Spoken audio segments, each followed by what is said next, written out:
chosen historic, ambitious leadership in response to untenable and unprecedented times. New York, we have chosen courage over fear. We have chosen prosperity for the many over spoils for the few. And when the entrenched ways would rather have us dig in our feet and seek refuge in the past, we have chosen instead to turn towards making a new future for all of us. In Zohran Mamdani, we have chosen a mayor who is relentlessly dedicated to making life not just possible, but aspirational for working people. New York City has chosen the ambitious pursuit of universal child care.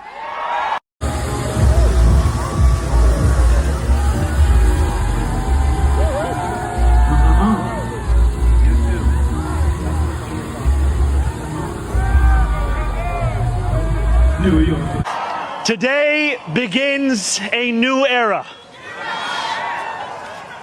I stand before you, moved by the privilege of taking this sacred oath, humbled by the faith that you have placed in me, and honored to serve as either your 111th or 112th mayor of New York City. A confused Donald Trump, that's the theme, he's confused often, reposting troll messages, even from foreign influence accounts, over the long holiday and general week, the holiday and regular weekend. Donald Trump spent a long time in a posting spree on Truth Social, just blasting out hundreds of Truth Social posts.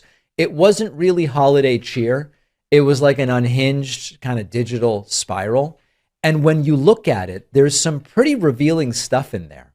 Trump is reposting messages that, according to metadata, aren't even American and may be part of a foreign influence campaign, which Trump has denied even exists. Trump reposting a message from Trump Girl, whose handle is _Uwomi, who said the election was stolen, President Trump was correct. Trump retruthed it. Donald Trump really could do and say whatever he wanted. He could cross any boundary of normal considered behavior in our politics or public life and not lose any support from his political backers. But we're starting to see that erode. We're starting to see the limits of his impunity with his most ardent voters and supporters. Some of them have started to very publicly draw lines in the sand. Here's what podcaster Joe Rogan, who helped catapult Donald Trump back to the White House, and comedian Shane Gillis had to say about Donald Trump's response to the horrific death of Rob Reiner and his wife, Michelle. There's no justification for what he did that makes any sense in a compassionate society. It's no different than people that were celebrating when Charlie Kirk got shot. That's what. That's the thing that bothered me. The same kind of thing. Bro, it'd be like if Obama tweeted. Yeah, rest in piss. Imagine. Oh my God, imagine if Obama tweeted, something about someone, after they died in this way, that this person was a deranged, that person that hated Obama, and he wrote Obama like all caps. It just shows you how crazy it is the way Trump thinks and talks. Well, yeah, and that Obama would never do that because he's a normal person. The important part of this, as infuriating as it is to watch, is that Donald Trump is ending the first year of his 4-year term with very public cracks in the very coalition that thrust him back to the presidency. There is, most notably, former Trump acolyte Marjorie Taylor Greene now leaving Congress as a sharp and public vocal critic of Donald Trump's. Case in point, in a new profile in the New York Times Magazine that we told you about last hour, here's how reporter Robert Draper reports on her split from Trump. Quote, she continued to be faithful to Trump's campaign promises. If anything, she said, her sin was to have regarded them as more than slogans. That's what I'm guilty of, she told me. That's what made me, in the president's words, a traitor, which was truly believing in making America great again, which I perceived to be America first. These might not be splits that Trump can try to message his way out of either, because here's how Americans feel right now about his refusal or failure to deliver on those campaign promises that Marjorie Taylor Greene talks about. On the economy, once Donald Trump's strongest issue, and certainly the thing that he torqued and perverted to, again, return to the White House. A new poll from NPR, PBS News, and Marist shows that just 36% of all Americans approve of Donald Trump's handling of the economy. That is his worst mark in the 6 years that Marist has been asking this question.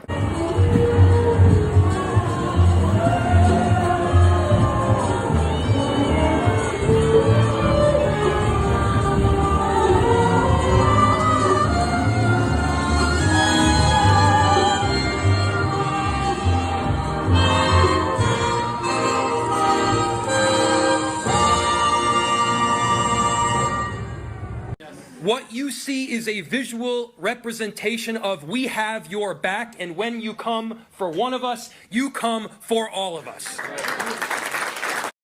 It's time for the Trucker John Livestream. Gonna be a good time. Oh yeah. The Trucker John Livestream. Come along for a good time. It's a good time, good time, good time, good time. Trucker John Livestream. It's gonna be a good time. Gonna be the time of your life. Gonna talk some shit. Gonna talk a little smack. Gonna talk whatever comes of it. You're gonna always wanna come back. Well, yeah, it's the Trucker John Livestream. He's the biggest, baddest, funniest mother you've ever seen. Watch your mouth, he's headed south. Not even sure what that means, but if it's one thing I know, the Trucker John Livestream is the best thing you've ever seen.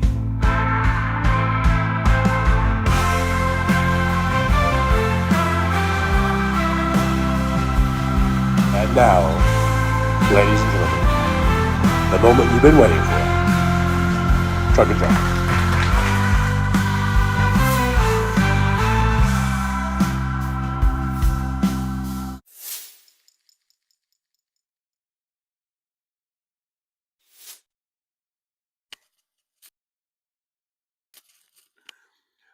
Good morning, everybody. Hey, good to see you.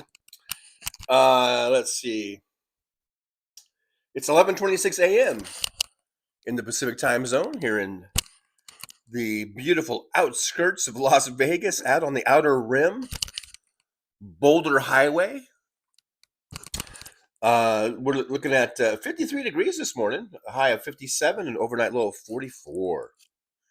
Thanks for being here, everybody. Good to see you. Thanks for the House Sparks raid. I saw some raiders coming in from over there, so thank you very much for coming over to the Trucker John live stream and hanging out with us for a little bit. I do appreciate you. Now, I'm going to have to leave my seat here for a second. I'm just now making my cup of coffee, and I have to have my first cup of coffee. I haven't had my first cup of coffee yet. And I screwed up. And how does one screw up making coffee, you might be asking? Well, on my first attempt, when I was putting the little coffee filter in, I noticed that it was more than one. But I was kind of in a hurry, and I just thought, well, so what? It'll get double filtered. It'll be okay. Apparently, when so what you do is in the coffee machine, you put the water in the back, and then it heats up, and then it comes up through the thing, and it filters down through the coffee. It's got the filter, and it goes into the little coffee pot. Apparently, 2 filters will not allow the water to filter through and go into the little coffee pot. So I was over here getting ready to just do the show. And then I noticed the coffee machine's making all this noise. It's percolating. It's doing the thing. But it's not filling the little coffee pot. So then I run over there, and I see all the coffee, all the water is just sitting in the filter. It didn't go through. So then I'm like, oh shit. And this is when the show is almost starting, you know, like the intro's playing. So I had to like very gingerly, you know, get that filter and out and dumped it in the sink without burning my fingers off. And then I had to start all over again and restart the coffee making process. And now my coffee, it appears that it's done. So I'm going to go get my cup of coffee. You guys talk amongst yourselves. I do know we've already lost at least 20 people just from me talking about the coffee. Apparently some of you are not into coffee talk, coffee conversations about how you made your coffee. I get it. Boston Brian's on. He's talking about Ukraine and shit. So I get it. You got your two choices. Listen to a guy who's talking about how he fucked up his coffee, or go watch another guy who's talking about important shit like Putin, you know, killing people in Ukraine. So I get it, guys. And I know that we got 113 watching. I'm going to go get my cup of coffee. I'm going to bring it back, and I know that by the time I do that, the number will be lower. I will lose some people, but you know what? Sometimes sacrifices must be made when it comes to getting your coffee. I guess if I'm going to lose a few people, if I'm going to lose a few people while I go and get my cup of coffee, then so be it. Because God damn it, I need my cup of coffee. So I'll be right back. In what does Uma Thurman say in Pulp Fiction? Like in 2 shakes of a lamb's thingy majigger. I don't know. I can't. I'm terrible at movie quotes. So I'll be right back. I'll be back. I'm not really going that far. Are you guys talking amongst yourselves? I'm just going to pour this coffee and I'm going to stir it up, and all that good stuff. I'll be right there, guys. Please don't leave me.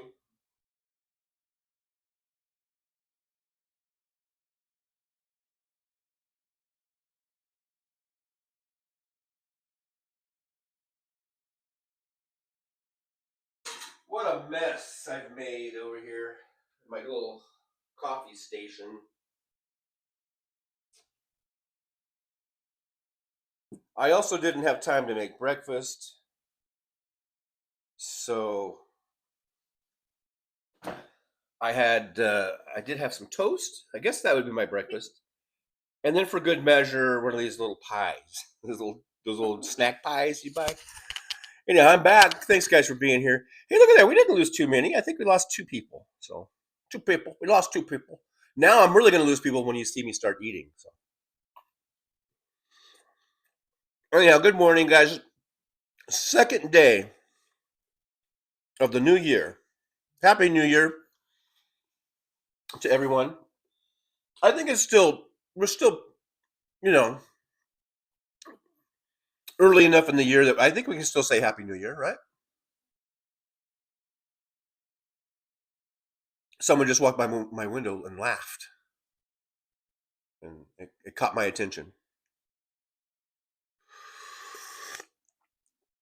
I think, like I said, I think we're still early enough in the year. I can still say Happy New Year. So someone says, no spit in your own mouth. I guess that was a movie quote. Thanks for being here, by the way. I'm going to go back to the very beginning of the chat real quick and say hi to Sandy Foltz, who I believe was first, and Paul Burrows is in here. And I see a very early, before the goal was put up, a $5 super chat. Yippee! To Sandy Foltz. Thank you so much. And Sandy says, Happy New Year. Happy New Year to you too, Sandy. Happy New Year to everyone. And hope everyone's having a good day. We got Vazantha F is here. It's good to see you in the driver's lounge. Jolie's here for a bit. Says, my lunch will be over before the show starts. Have a good show. So Jolie's probably already back to work. Back to the grindstone at the BMV. And for those of you who don't know what the BMV is, it's the Bureau of Motor Vehicles, I believe is what it is. In good old Indiana. Julie's got a new job there. Where apparently the job has already reaped some benefits for Jolie, where it helped her get out of a speeding ticket the other night. So there's that. I do see Jen up the base. Hello, Jen up the base. He's wishing me a happy New Year. Oh, happy New Year back to you. You know, good. Happy New Year. Hope all's well back in Jen land.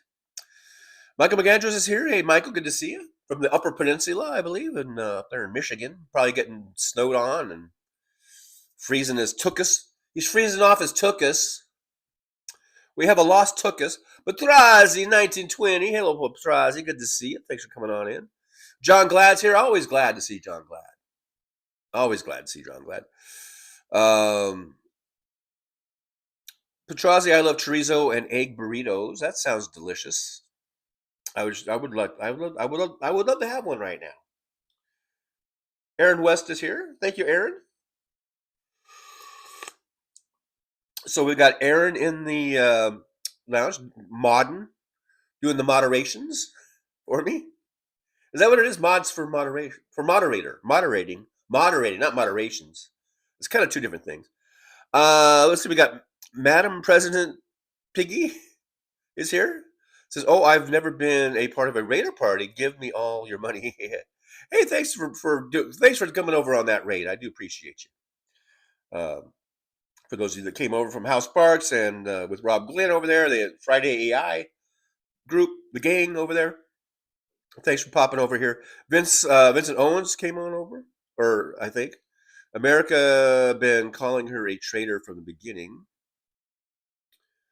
For maybe that was MTG. That was during the intro, I think, maybe. Josh C's, always good to see Josh C's in the driver's lounge. Thanks for being here, Josh. Hopefully you're not getting too buried in snow up there in Buffalo. I believe in Buffalo, right? Buffalo. Christina Weibel's here. Hello, Christina. Good to see you. Thanks for popping on in. Madam President Piggy says, remember how bad Biden wanted to beat Trump's ass? He would be able to. Yeah, what is he, like 84 now? 83, 84? Joe Biden's about 83 or 84 years old. He's undergoing all kinds of cancer treatments for his cancer, and he still looks like he's in better shape than fucking Trump, who's about 4 years younger, 3-4 years younger. James Green's here. Hey, James Green. Happy New Year to you also. Fancy's here. Hello, wow, it's Fancy. Hello, Fancy. Good to see you. Thanks for coming on in. I appreciate you coming on in. This coffee's really, really super hot. Just fresh out of the coffee maker.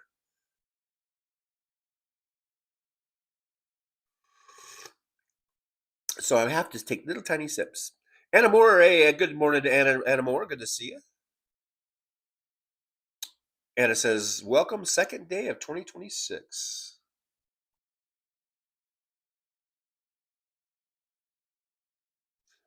Srinda Monkey.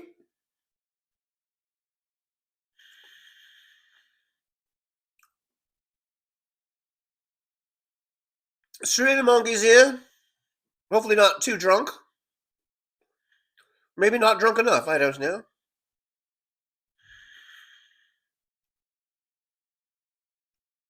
Josh C says, I have a single cup maker and I forget to put the cup under it once. It was messy. That was messy. Oh yeah, coffee everywhere. It's coffee everywhere. Mr. Spock, live long and prosper. Did you see the end of the intro there, Mr. Spock? We had a little Star Trek deal there going on. Mr. Spock says, I bought a talk about coincidence, like the subject here. Mr. Spock says, I bought a reusable coffee filter today, this very day. It lets the fine dust through. Nah, sacrifice. All right, I'm not understanding where you're going with that. TSN Broadway, be right back. Okay.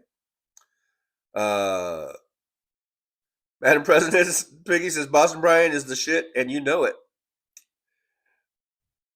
I like Boston Brian. I get a little jealous. I guess I do. I don't know if it's jealousy or envy or what, but he's got he's got he's getting very popular and he's on all the time and he does good shows and has great content. All the things that I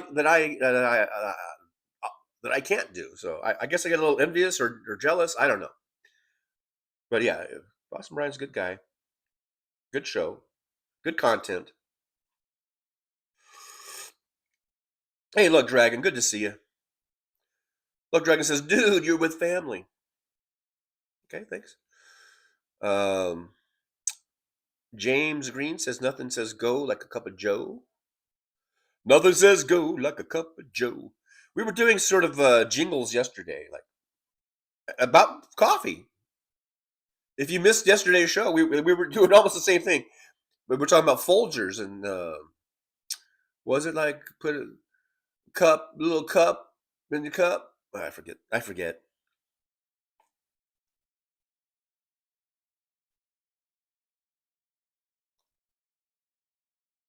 I'm just going to finish this if you don't mind. Well, I look at the chat and see who's in here. DPD 5844. Hey, DPD, good to see you. DP says, we're here, TJ. Good morning and afternoon. Yeah, for some of you, it's already the afternoon. It's already the afternoon.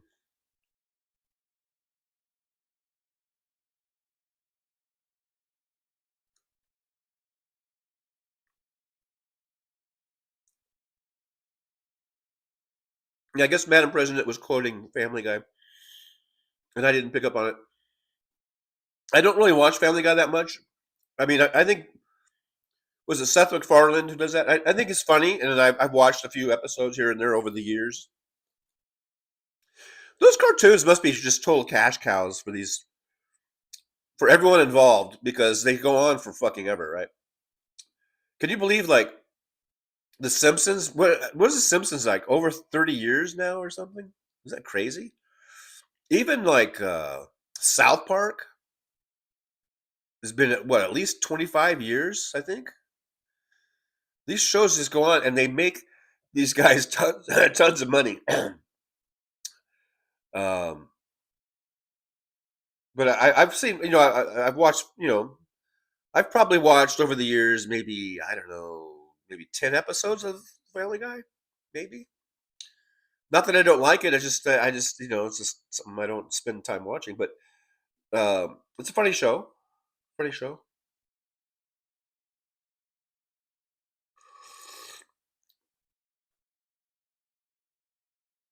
Oh, Michael says, I'm in TC, Michigan, sort of north, but not in the Upper Peninsula.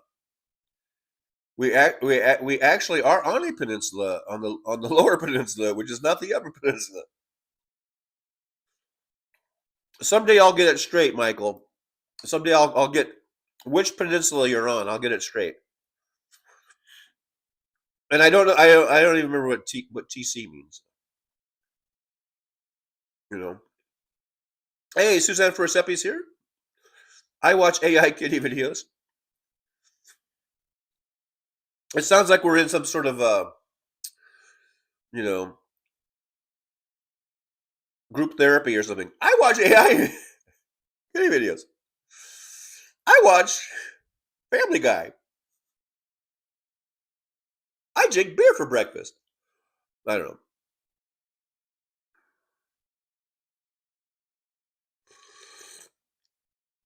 Josh Jesus says, I'm closer to Syracuse than Buffalo. I always associate you with Buffalo. Maybe it's because your girlfriend, Sandy, is a Buffalo Bills fan. I don't know. I shouldn't even be joking like that. I'm sorry. Madam President Piggy says, I just subscribed. I'm pooping.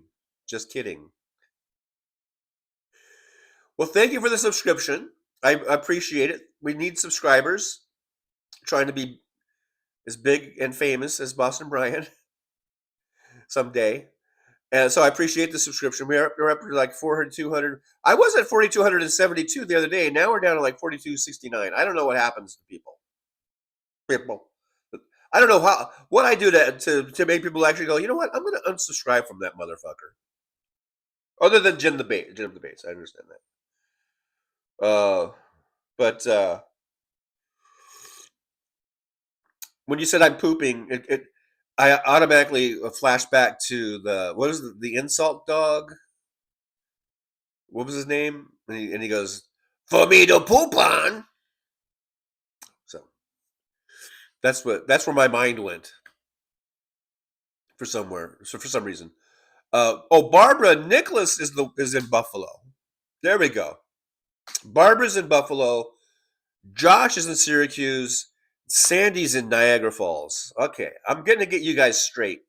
I'm going to straighten it all out. And Michael is not in the Upper Peninsula, but he is on a peninsula somewhere in Michigan that has initials TC for Too Cool. I think Michael's in Too Cool, Michigan. Maybe. Alrighty. Maybe my coffee is cooling down enough where I don't have to slurp it. Michael, Serena Monkey says, I'm here. I don't remember saying anything.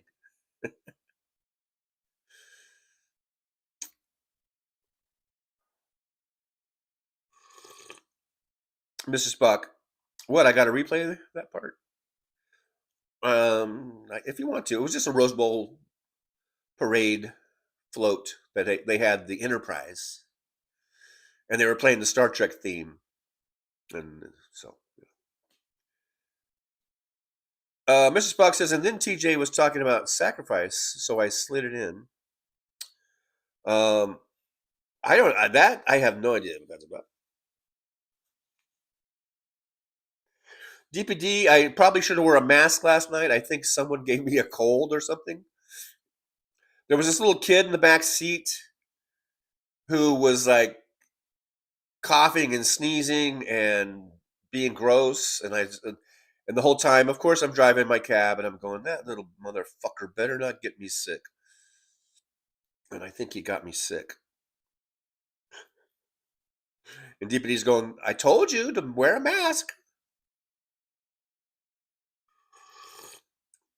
In your cab. But, I don't feel like it. I don't feel like putting on a mask. I don't feel like it.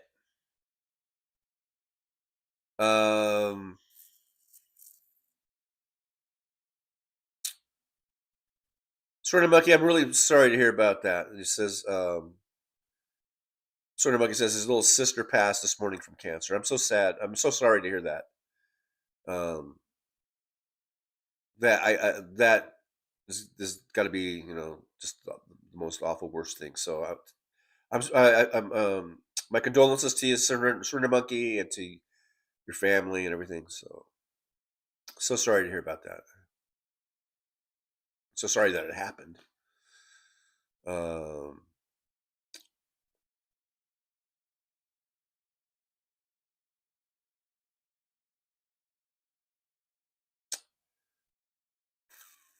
DPD, has anyone obtained Jack Smith's deposition? It lasted 8 hours, but it was undoubtedly worthwhile. Garland ought to have been held accountable for dereliction of duty. I agree. I haven't seen the whole 8 hours. I've only been seeing some of the highlights popping up. And God damn it,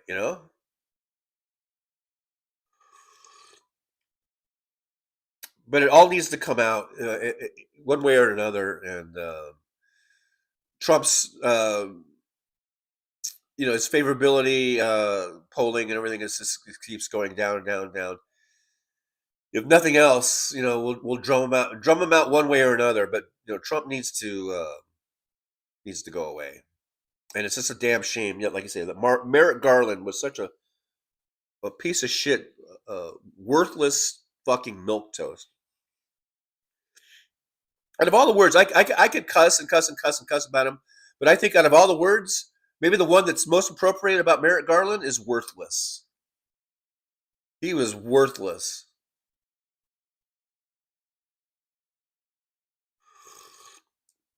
Petrozzi says South Park is 28 years old. I know because I was pregnant when it aired in 1997. Wow.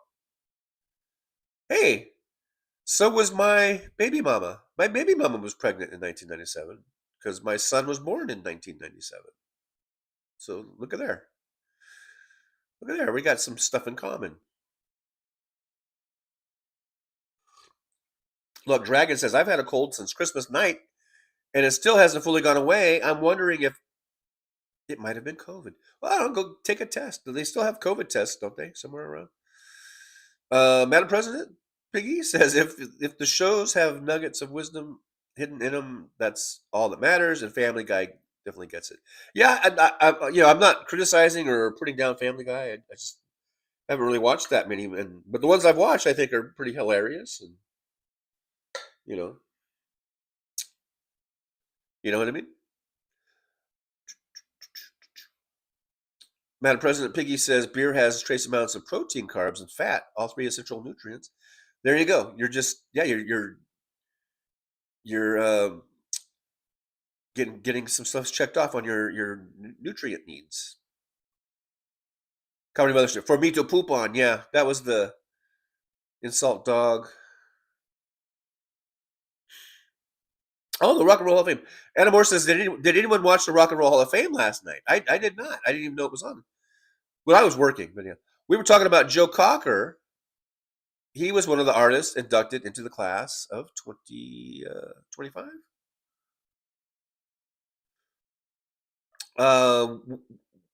When were we talking about Joe Cocker, though? I don't remember talking about Joe Cocker. I know yesterday we talked a lot about music and bands and groups and things of this nature. Maybe Joe Cocker came up in the chat and I didn't see it, but I don't remember seeing that. I do like Joe Cocker, though. He had some good songs. Yeah, Triumph. There you go, Comedy Mothership. Triumph, the insult comic dog. Oh, is that what it was called? What was I saying? What was I calling him? Kiki Streets. Hey, Kiki Streets. I don't really enjoy TJ reading chat, but I do enjoy the cold open of the show. Well, thanks for being here, Kiki Streets. Haven't seen you in a while, so Happy New Year to you. A happy New Year to you. Thanks for being here. David Weiss is here. Triumph, the insult comic dog. Michael McAndrews, I checked out Diane last night. It was good. I was in and out on some of that. I was watching some of that performance when I was driving, and I was listening to some of it. Sandy Foltz, where's Trucker John? I'm right here, Sandy. I'm right here. Follow my voice. I'm right here.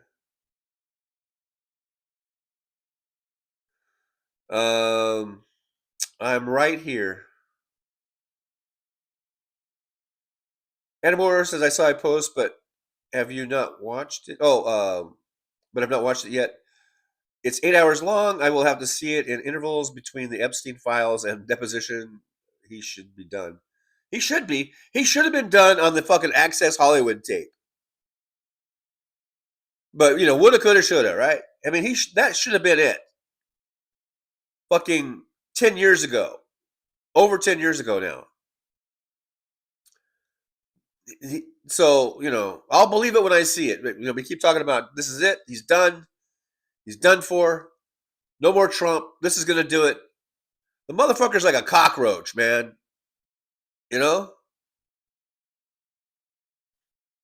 So, I'll believe it when I see it. About him being done or out or whatever, because something that comes out is going to end him. Is going to, and like I said, I'll believe it when I fucking see it, man. He should have been out.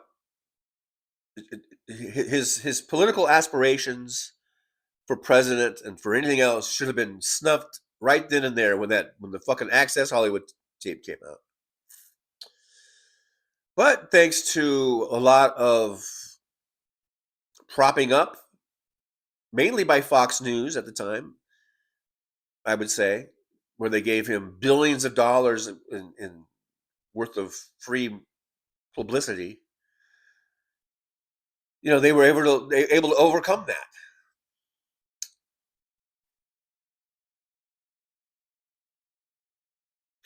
And it's a shame. Mad Mac is here. Slava Ukraini, absolutely. Slava Ukraini, back at you. Sunny Fold says, thoughts and prayers go out to the sister who had died.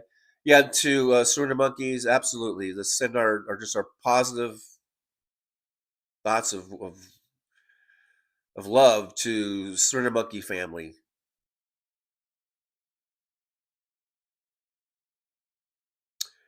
DPD says, I told you, TJ, wear a mask. I love children, but they breed germs. I know, fucker. That little fucker got me.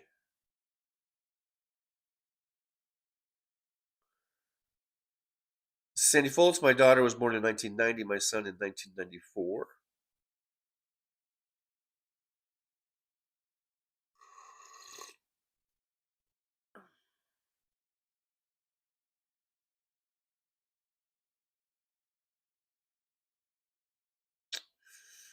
Surrender Monkey says, worst end and start to any year I've ever lived. Sorry for bringing the chat down. I need to stop being angry at things I can't control. I love all the sparklers. Hey, man. You don't have to apologize for anything. You just lost your sister. That's tough. That's a tough one, man.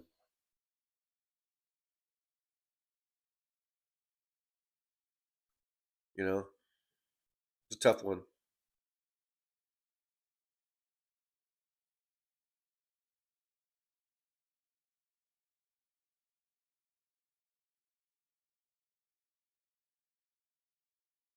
Sandy Foltz, did you see my $5 sticker that goes towards your phone fund?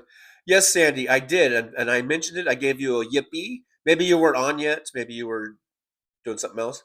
I gave you the yippee. I read the super chat where you said Happy New Year, and I gave you a thumbs up and the heart. Because on the sticker you can there's a thumb, there's a thing for the thumbs up, and there's a little heart, and I did the whole thing, Sandy. So again, thank you very much. I appreciate the dono, as Riverboat Jack calls them. Calls super chats donos. If you guys ever watch Riverboat Jack, you'll know what I'm talking about. But that was posted before I put the goal up. That's why the goal still says 0 for 5.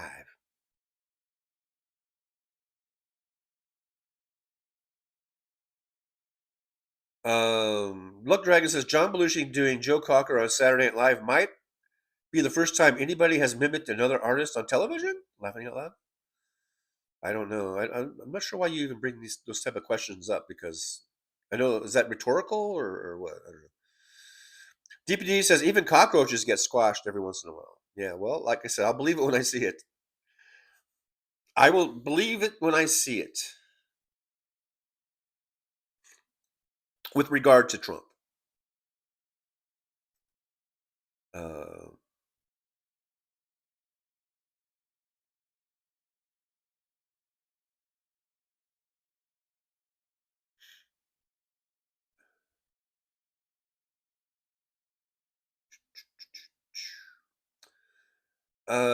Dave Weiss says, for clown acts, check out YouTube Puddle's Pity Party. You're welcome. Anna Moore says, TJ, we were talking about his interpretation of the Beatles song with a little help from my friends. I don't remember. Maybe you guys were in the chat. I don't remember myself singing it, seeing the chat and bringing it up. So maybe I skipped. Sometimes I skip down in the chat, and maybe I just missed it. But hey, we got 84 people watching, only 46 thumbs ups, and as I am wont to say when that happens, is that we are acting like a bunch of skeezy Republicans right now with a horrible deficit. So make sure you hit that thumbs up so we can be a little more Democratic-like and at least get to a balanced budget on the thumbs up. So hit that thumbs up if you would. That would be great.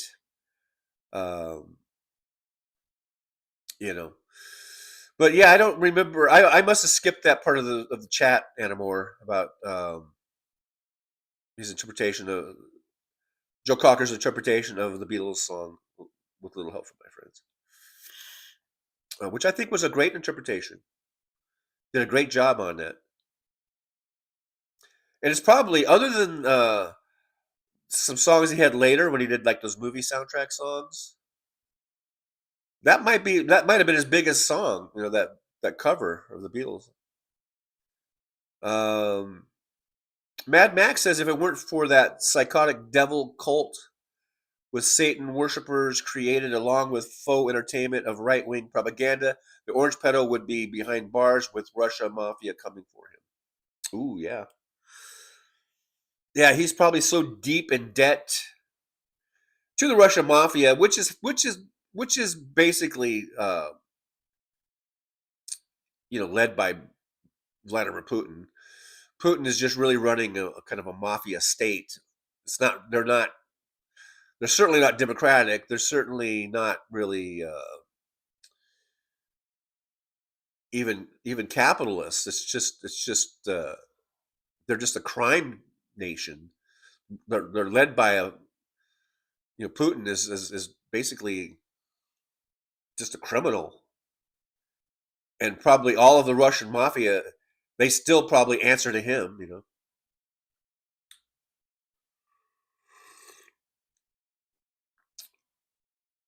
TSN Broadway, cruelty culture on the right is their only accomplishment.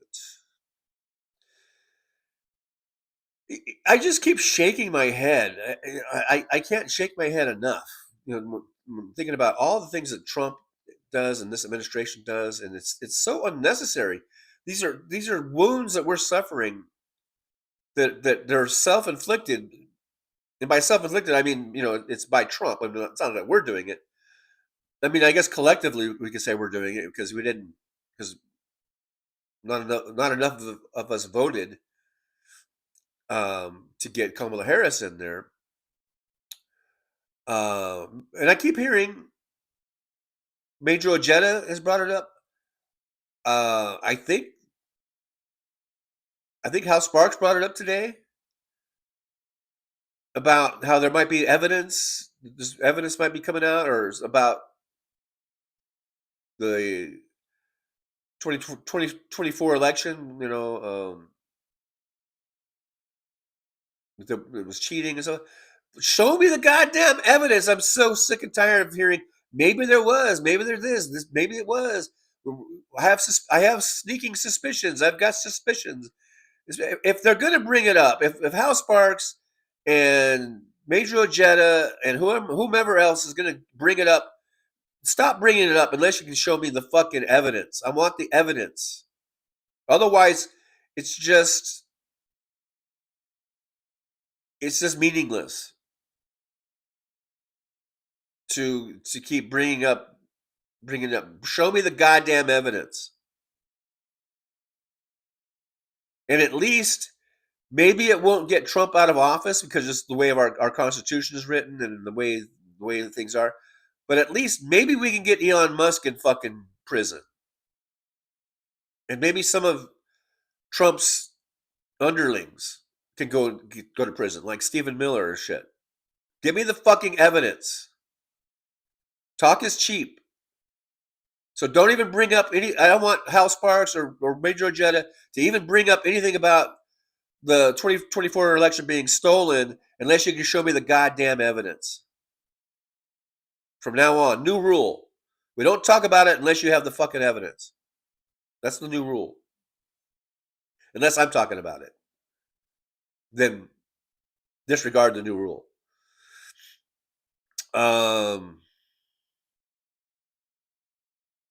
Sandy Foltz, now you have a cell phone fund. I have a cell phone, Sandy. I think you misunderstood the whole thing. The idea of the super chats and donating is to help me with the expenses of running the show, which is cell phone bills are a big part of that. Using data is a big part of that. And helping me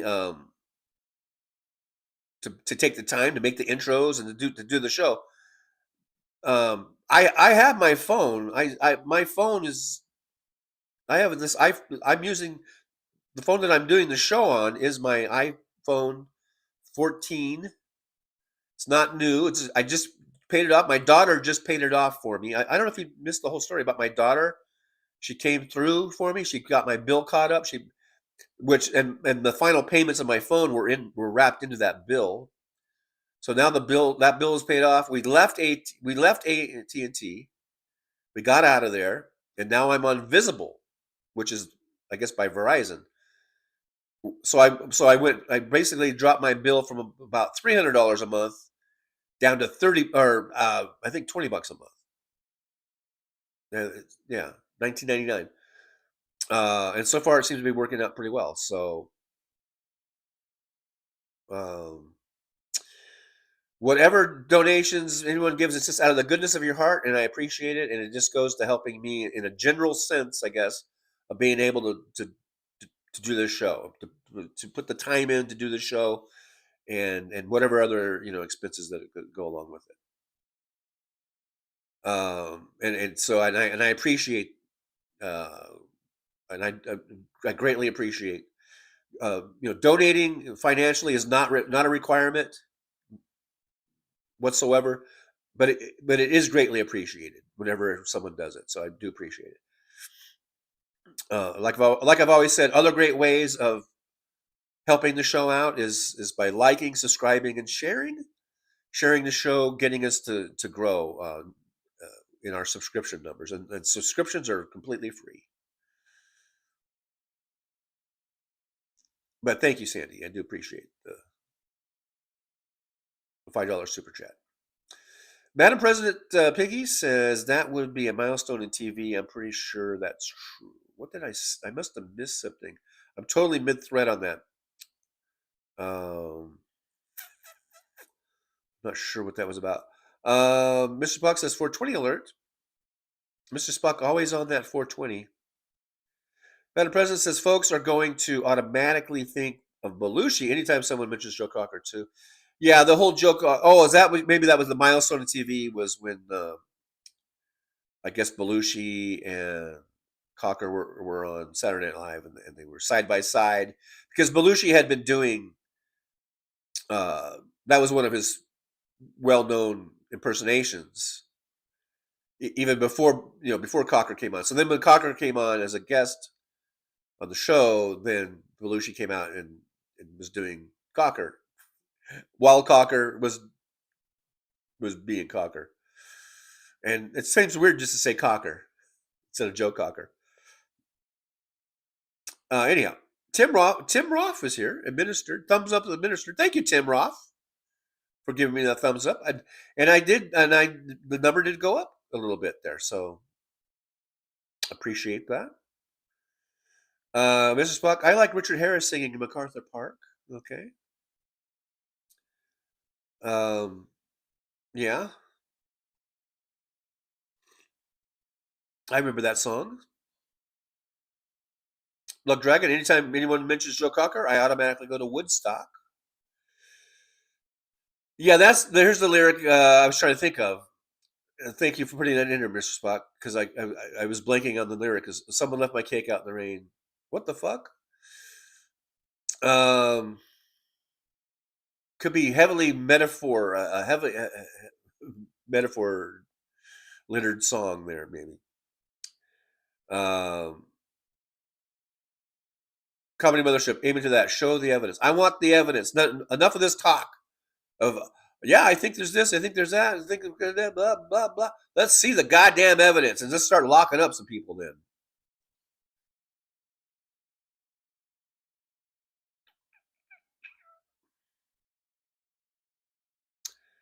Damona's here. Hey, Damona, 9392. Good to see you. Not sure if I've seen you before in here, so I appreciate you coming on in.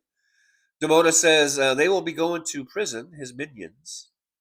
I hope so. I mean, it seems like this is just we just say this over and over and over and over again. For 10 years, we've been saying, like, Trump's going to go to prison or Steve Bannon's going to go to prison. And then when they do go, they go for a few months, and it's either just a light slap on the wrist, and they do 2 or 3 months, or fucking Trump pardons them, you know. But yeah, these folks like Stephen Miller, should not say Steve Miller because um, so and these assholes, Holman,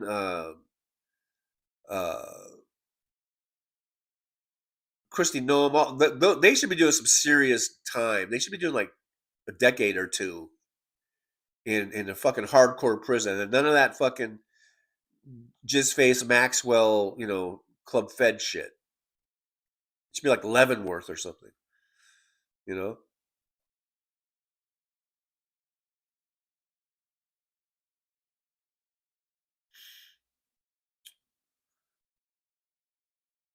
Sort of Monkey, when did Hal say? Well, I just caught maybe I, I don't know if I mischaracterized it, but I heard Hal say something about, I think it was on today's show about, or maybe it was maybe it was yesterday or on his show, because today was mostly AI, but he did mention like something about evidence maybe coming out about the 2024 election.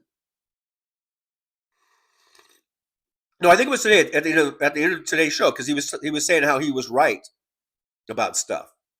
There was like 3 different things that he reeled off about how he was right. He was right about how Trump has been like losing his mental faculties, going way back into the campaign, where and we all knew that, we all saw that too. But and then he mentioned, I don't know, there was 3 different things, and one of them was about how he was right about the election.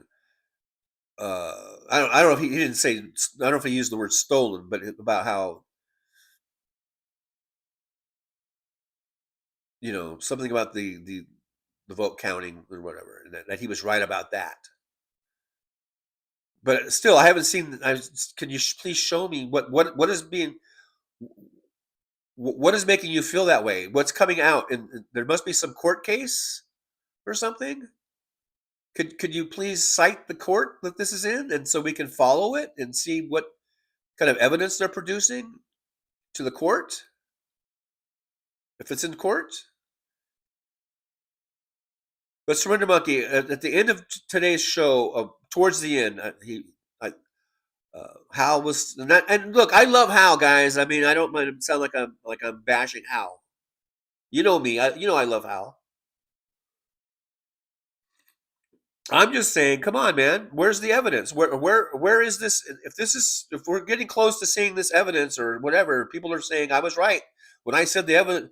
There was some hinky stuff going on with the 2024 election. Where are you getting this from? Where's this new confidence about? Where's that? I want to find out. I want to see where it is. Because I'm tired of hearing just the same shit over and over again about, so they're going to go to jail. Well, I'll believe it when I see it. I will believe it when I see it.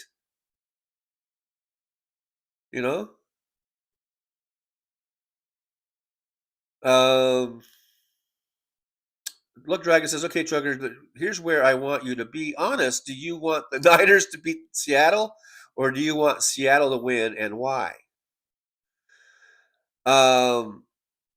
Well, let's see. All I want is the Rams to beat the Cardinals. That's all I fucking focused on, is the Rams beating the Cardinals, so we can at least maybe go from a 6th seed to a 5th seed. Now, I really haven't heard, or I haven't seen all the ramifications of what happens if the Niners win or if Seattle wins. I don't know the ramifications of that. So it might behoove the Rams, and I'm a Rams fan. It might behoove the Rams and the Rams fans, if one of those teams wins over the other. And I don't know which one is better for the Rams. So whatever outcome of that game, whatever is better for the Rams, that's what I want.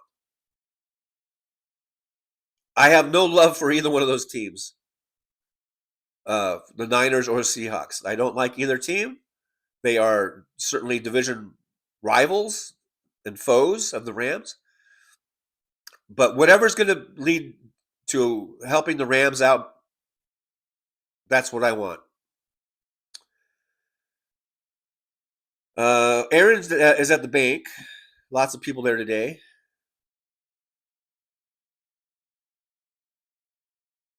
Yeah, Madam President, Steve Miller, greatest person who ever lived. Stephen Miller, exact opposite. Yeah, that's why I was kind of correcting myself. I didn't. Yeah, make sure we make that distinction there. I'm not sure if Steve Miller was the greatest person that ever lived, but yeah, pretty good. Talking about musical artists that we like yesterday. I don't think we even brought up, like the Steve Miller band and stuff. But very, very good. I mean, I still, when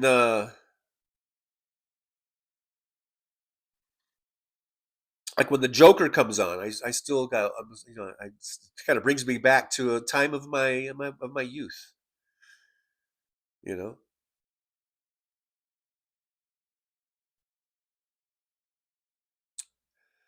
Sort of because I missed yesterday's stream. Actually, I believe though it was at the end of today's stream on Hal's show, I believe. So I misspoke. I think it was actually at the end of today's stream, and maybe I put too much into that, maybe. But my overall point is that it's time to shit or get off the pot with this evidence. If there's evidence, let's see the fucking evidence. That's not my point. I'm not trying to put down Hal.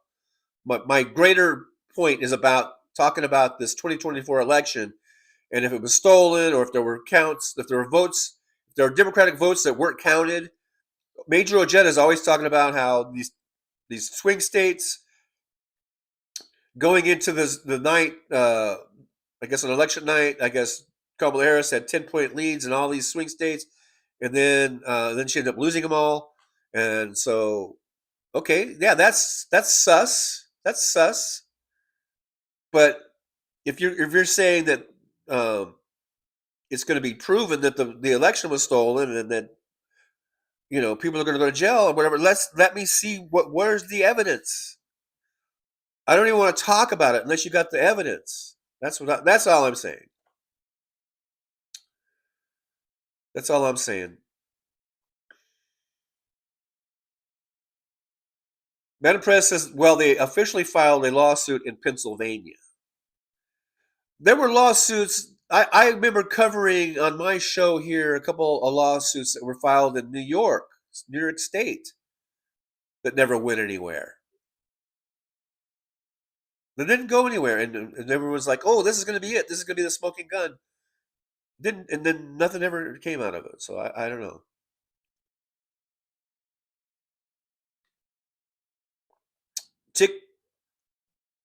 Tic Tac says evidence came out months ago about probable election manipulation.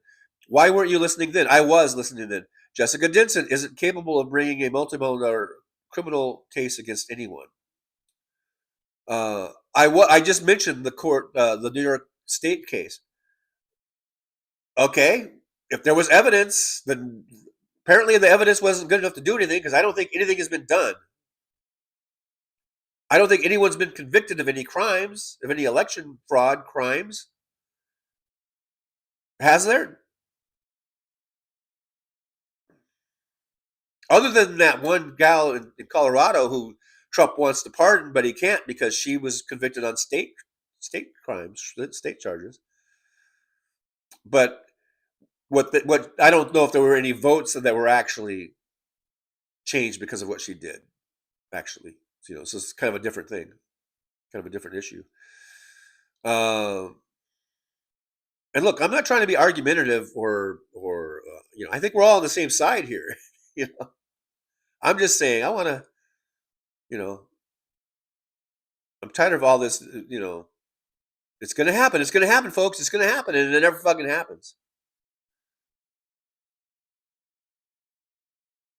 John Glad says, in my humble opinion, silver is the better option. Oh, was someone talking about gold? I might have skipped it. It was silver is a better option. Smaller denominations for trade. Silver equals.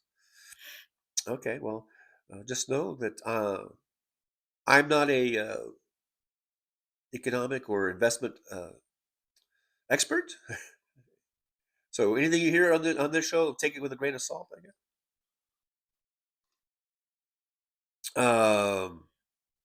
Madam President said at the Madam President Piggy says at the highest level you have to wait while it goes through court unless you want it to be an insurrectionist by definition. Man, how long do we wait? How many years do we wait? I mean, I'm talking. We're going back to Merrick Garland, and we're going back. You know, even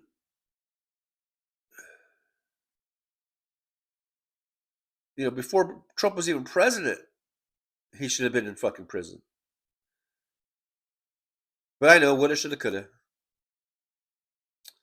Sorta Monkey says, I'm out. Please take care. People love you. Thank you, Sorta Monkey. And again, my condolences and to you and your family.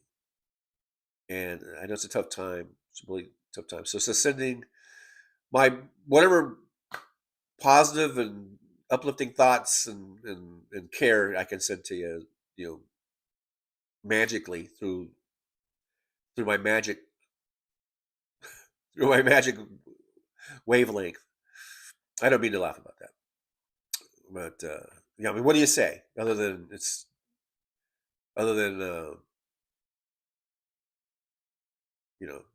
sucks. Barbara Nicholas says, "Go Bills, go Bills." As long as Josh Allen is playing well, the Bills will play well. Like everything seems to be really, and like most teams, if the starting quarterback goes down, then the team will have a really hard time of winning. So keep Josh Allen healthy, and you probably have a good chance, I guess.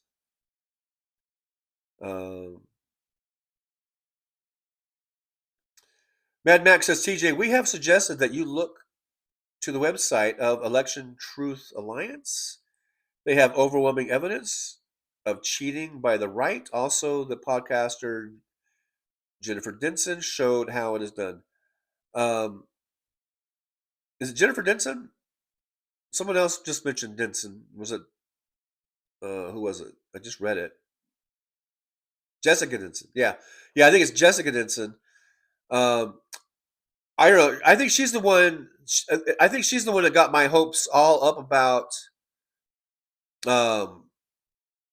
after the 2024 election, about Trump could still be, thrown out, that didn't count. So I don't know. I think a lot of shit turned out to be bullshit that she said. So I kind of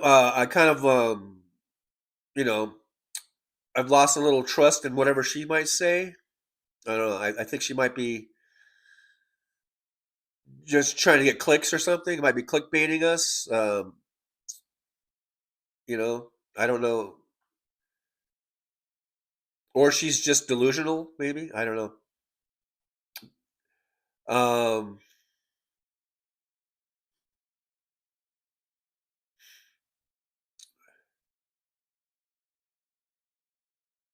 But if this Election Truth Alliance has overwhelming evidence, if it's so over goddamn whelming, then why is it that it's not out front and center on everyone's pages, on everywhere? Because if it's so overwhelming, I kind of doubt that it's overwhelming, because we're not seeing anything happen. What has it resulted in? What kind of convictions has it resulted in? Has anyone been found guilty because of this overwhelming evidence in a court of law?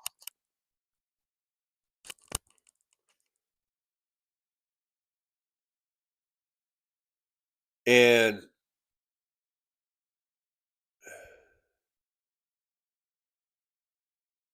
DPD says Zoran Mamdani signed executive orders revoking Israel-related by expanding the definition of anti-Semitism to match the International Holocaust Remembrance that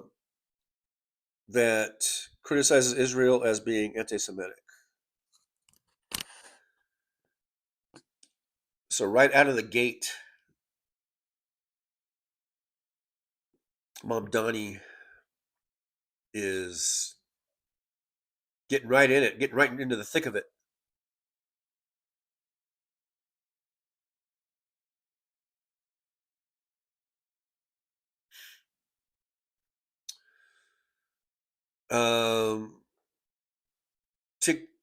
Tick Thack says the case is current in Pennsylvania. It's ongoing. Okay, well, I'll keep my eyes open for that. Just like there was a New York state case I was following, and it went nowhere. It was supposed to be it was like, what? Wait, watch this case, and then nothing ever happened. But yeah, I'll keep my eyes peeled for this Pennsylvania case here.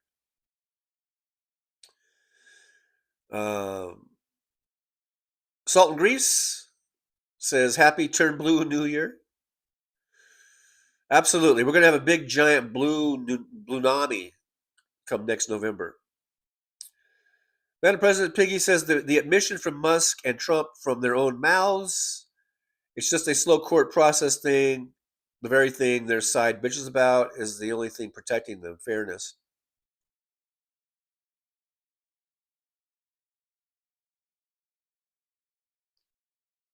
Yeah, I guess in this particular case, I guess the time frame for court is about right. But I'm just, overall, it just seems like it's been at least a decade that we've been talking about locking up this motherfucker, and nothing ever happens. Drug lad proof, 41 felony convictions and no justice. Right. Was it 41? I thought it was 34. But in any case, motherfuckers in the White House instead of the big house.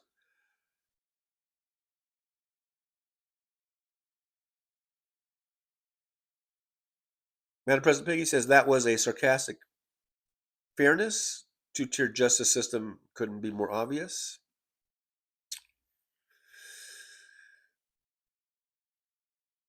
Tic Tac says, sorry about jumping down your throat. I realize how hard it is to stay in the moment on the chat. Jessica Denson had her life ruined by the felonious orange excrement, yet single-handedly fought back.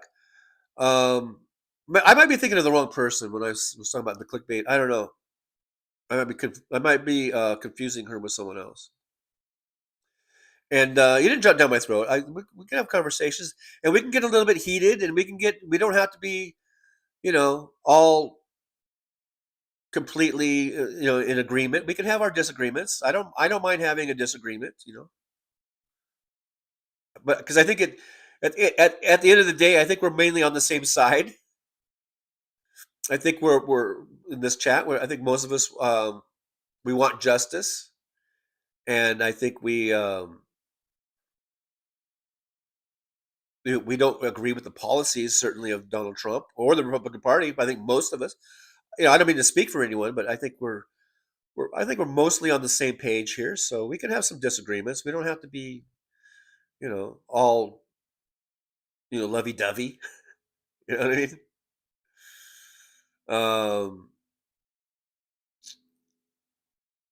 DPD says, has anyone ever seen pictures and video of Trump and Ivanka, his daughter? A picture tells 1,000 words. Every picture, he's treating her like his wife or girlfriend. It's bizarre, their entire dynamic. Yeah, it is creepy. It's totally creepy. And I think as more and more of this Epstein file stuff comes out, our suspicions about that are more and more sort of justified, I think.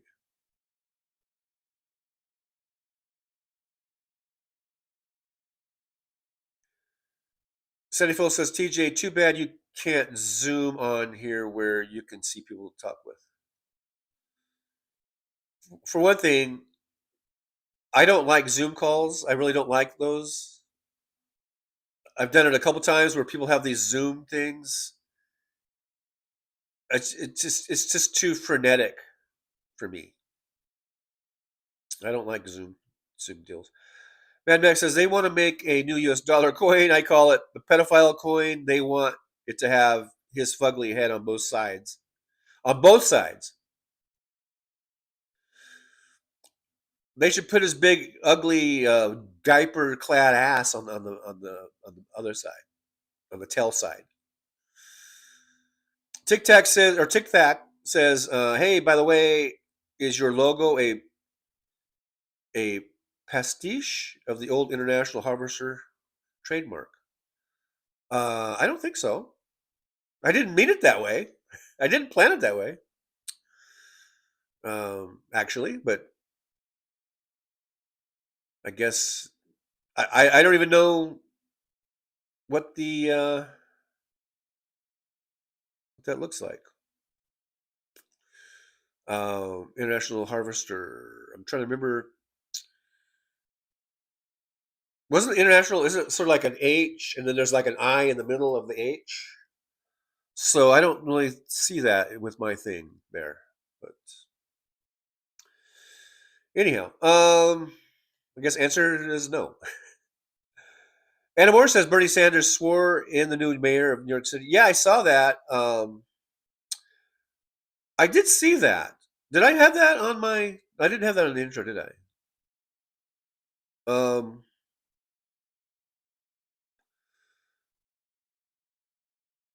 I remember watching it. I guess I didn't have that in the intro, but I did watch that. But then I thought it was weird because then there was the other one where he was like in the, I don't know, that hallway with the big arch, and then somebody else sworn him in, and I don't know who that was. That Letitia James? I don't even know who that lady was. But did he get sworn in twice? They had like two different swearing in ceremonies, or was one different than the other? I don't know. It was weird, but I saw it's like he got sworn in twice. So it was weird. Josh sees in my new car. Oh, did you get was it a RAV4 or something you were getting? Well, tell us all about it. I hope it's really nice. I know it wasn't that the used RAV4. So yeah, congratulations. I hope that works out for you. DVD 5844 says the orange pedophile stood on stage in Pennsylvania and said out loud, "We have this in the bag. Thanks to Elon, he knows computers." He was not being hyperbolic. He was serious. And I agree with that, but that's not evidence. I don't believe that that's evidence. That might be contributing. That might be something you could add on to other evidence. But that in and of itself is not, I don't believe that is really incriminating. Because there's a lot of ways you can get out of that. I mean, I don't know. I mean, I don't mean to be sticking up for Trump, but people always do that. But that's not hardcore evidence. That's not overwhelming evidence. If it were, then that would have put him away or whatever.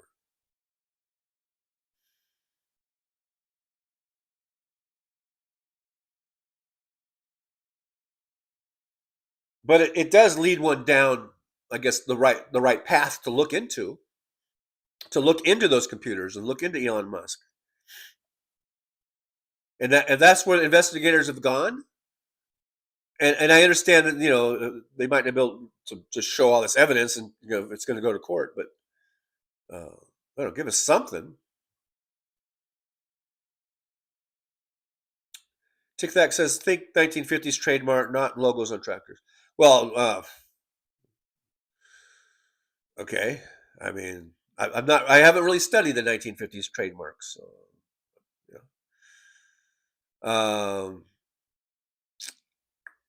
Barbara Nicholas says, Josh sees careful bad snowstorms in your area.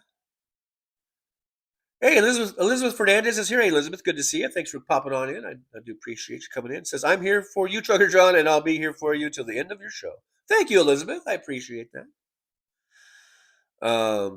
DBD says, go ahead, Josh. Your bad self. Yes, TJ, he was sworn in twice by Letitia James and then Bernie Sanders. So what was that all about? Why does he get special treatment? Why does he get an extra swearing in? My only thought was maybe the one that Bernie did because that was outside when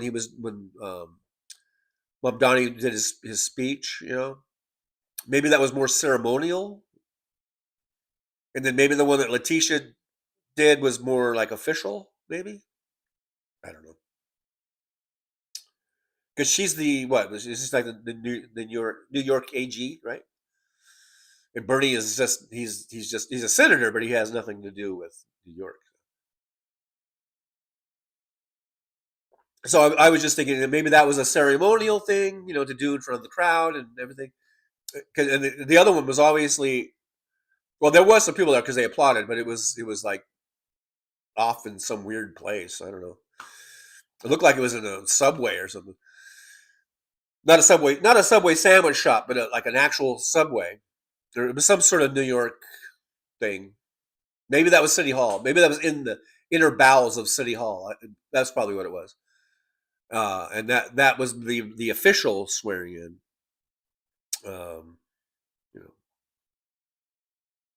Mad Max says they really need the money, millions, to keep a court case against the orange one.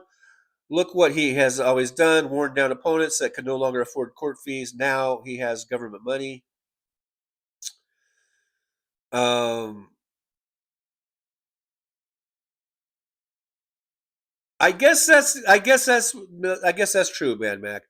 Because someone the other day asked why didn't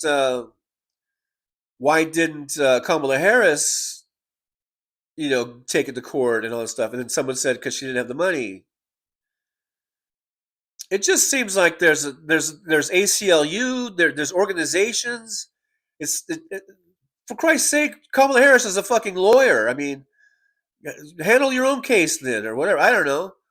It just seems like there's enough lawyers. Midas Touch, they're fucking billionaires now. They're all lawyers, or at least Ben is.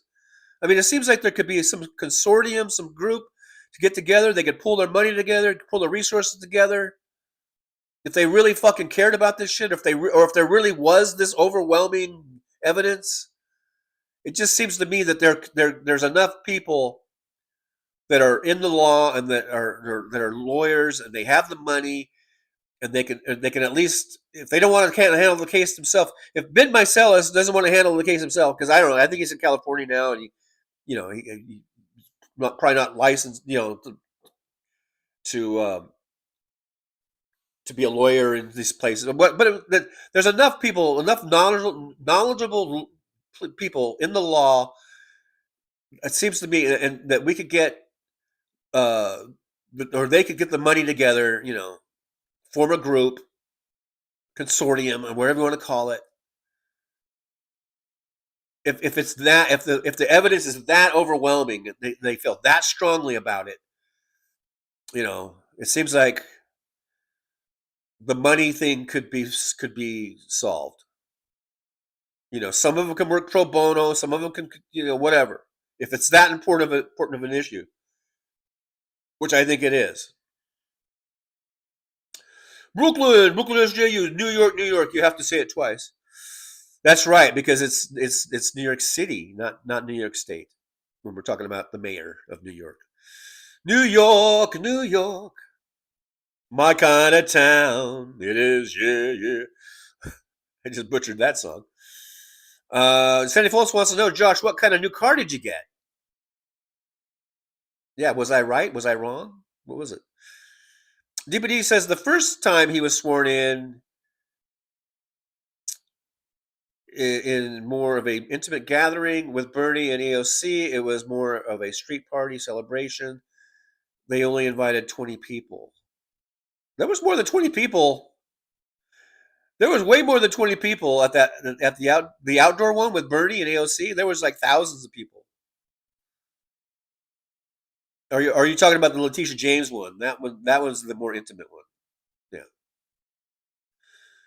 Yeah. But still, I don't know. I thought it was weird that I thought once you're sworn in, you're sworn in. It was kind of weird to do it twice. But anyway, like I said, I think the one with Bernie was more ceremonial, to do it in front of the crowd of thousands of people. Plus, it was on camera, so who knows how many hundreds of thousands or millions of people watched it. And then the other one was, I think, more official with Letitia James. Paul Burrows is back in here, I guess.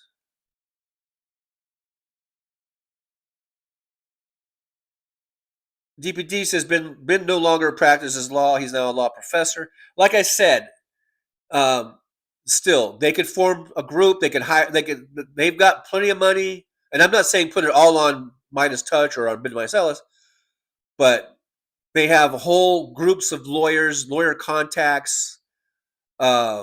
They could all get together, all these people, and they could form a consortium, and they could get them. I'm pretty sure they could raise the money needed. So I don't want to hear this that they don't have the money. Business.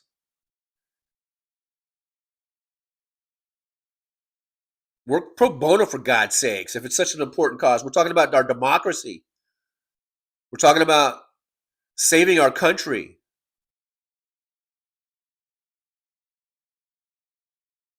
So all you fucking TV lawyers and internet lawyers, put your fucking money where your mouth is.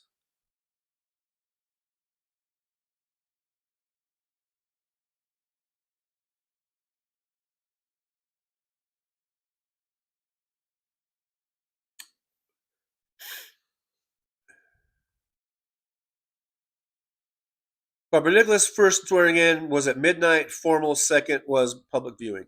Like I said, ceremonial. I just think the excuse that they don't have the money. When we're talking about a lot of people that could put together a group and they could get the money to get together. And a lot of them could work at discounted fees if they needed to. We're talking about saving our goddamn country. Josh C says he got a used Toyota 4Runner. Now I'm at the gas station, which you probably will be at a lot with that 4Runner. I don't think they get that great of mileage. But that's okay. I mean, I'm sure you didn't buy it for the mileage. You bought it for other reasons. So. Does anyone? I feel like getting crafty. Oh, why is this not on right? I feel like getting crafty. My mug. This is my mug. But you see, it's all scratched up. This was all like black paint. It says Las Vegas on it. It's got some wings for some reason, and then it has sort of the welcome sign underneath here. I still don't know why it has wings, but anyhow. But this is all scratched up. I don't know how this got scratched up. All I do is just drink right here at this table. But I feel like getting crafty. Like, I wonder if I should like repaint it. I guess this is just steel. You hear that? Do you hear that? Maybe that's why it gets scratched up, because I keep going like this. But any ideas? Like, I guess it'd be good to like have a little paint sprayer. Ooh, I could get a stencil, make a Trucker John live stream. I could make my own Trucker John mug. But I don't know how to do that kind of shit. Anybody have any ideas? I guess I could, what I would do, I think, is I would paint this orange. Oh, but then it would blend in too much with the backdrop. Or I could paint it black and then stencil on an orange Trucker John live stream. Maybe, I don't know. Miss Buck says cool coffee cup.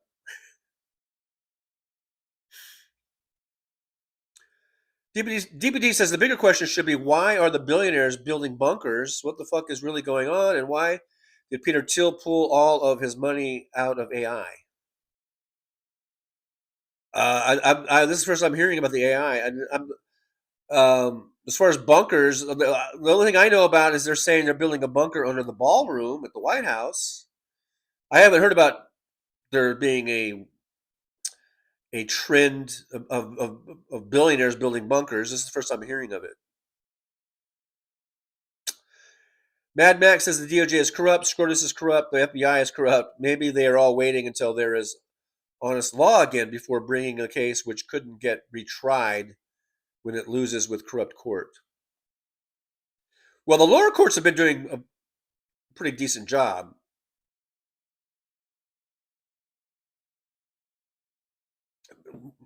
Why would it even go to the Supreme Court? I think the lower courts would handle it. Well, I guess they appeal or whatever. Barbara Lucas says, "Look good from here. It looks like sparkles." Oh no, it's not. It's just those are scratch marks. Let me see. What does it look like? It looks like sparkles. Yeah, I guess it does kind of look like sparkles. Wait.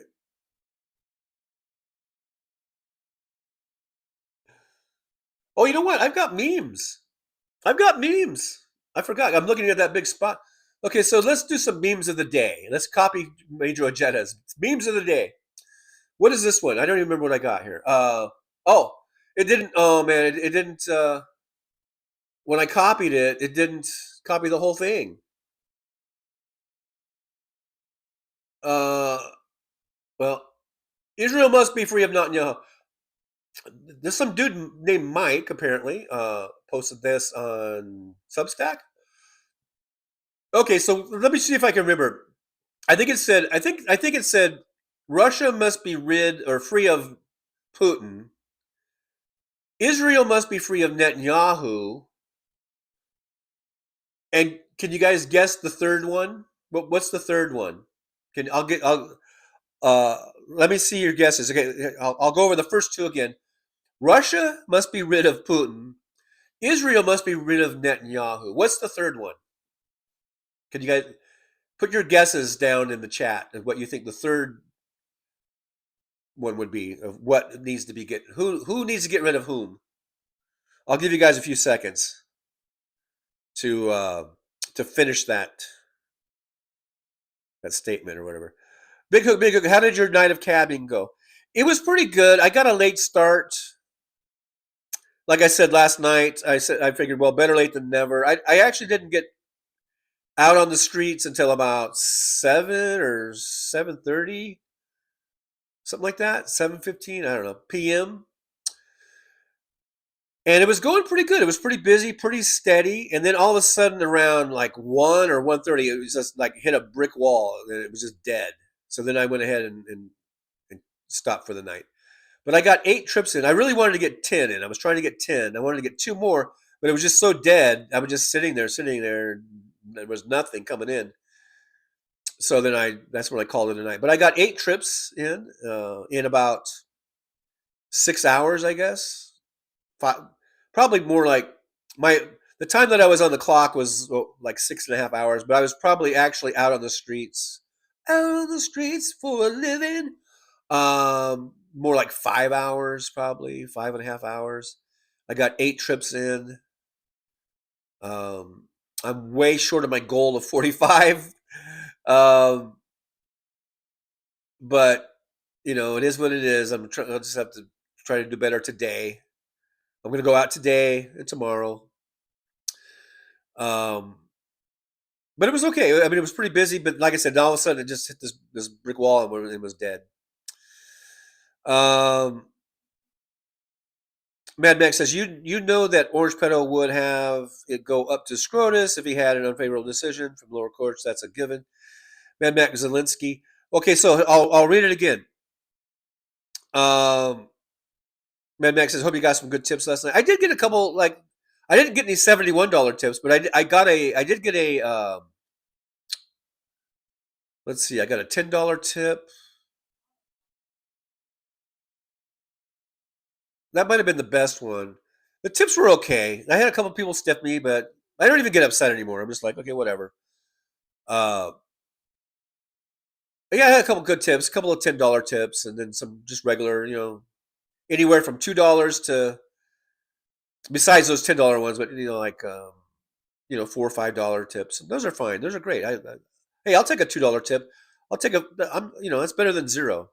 And the $2 tip was for a pretty short ride, so I mean, it wasn't like they were under tipping. It was the guy tipped me $2. It was a short ride. It was only from Caesars to Treasure Island, which is really just right down the street. I was almost wondering why. Why didn't you just walk? The guy could have walked for the time that he spent waiting for the cab. He probably could have walked to TI. But I understand that sometimes people are just tired and they don't feel like walking. But yeah, there's some decent ones, I guess. Josh says $40 to fill up the tank. That's not too bad, I guess. Yeah, Big Hook working tonight. Yeah, that's the plan. Okay, so Mad Max says Zelensky. No, that's not it. So no one's gonna post what they think the next one would be.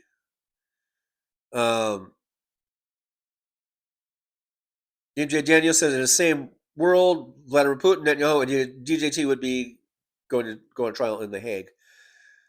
So you're onto something there, MJ. You're onto something there because the next one was okay. So here it was. It was Russia needs to be rid of Putin. Israel needs to be rid of Netanyahu, and the third one was the United States needs to be rid of Trump. Okay. Mad Max says, do cab drivers get paid? No. Not by the hour. At least not in my experience. And we get paid by a percentage of the fare. Plus whatever tips you get. That's how my company is. And I think that's pretty standard for cab drivers. Either you own your own cab and you just, you're like as a business owner, or if you work for a company, you get paid a percentage of the fares. And I think that's pretty standard.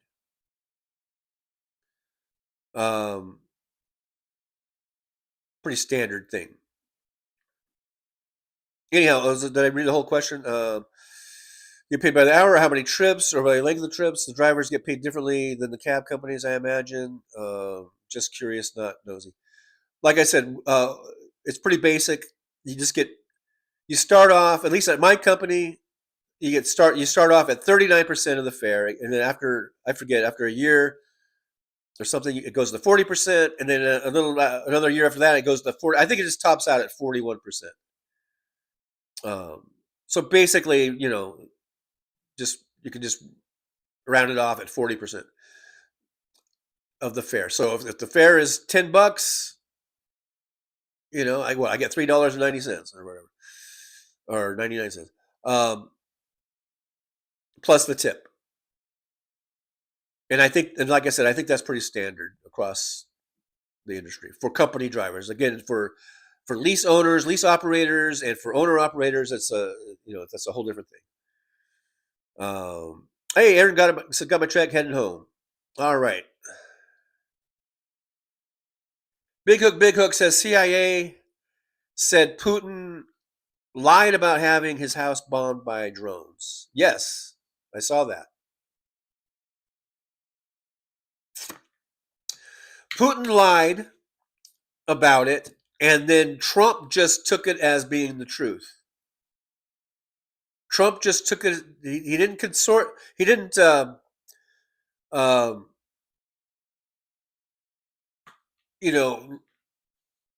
Listen to his CIA. He didn't, or anybody else. He just took Putin as his word for it.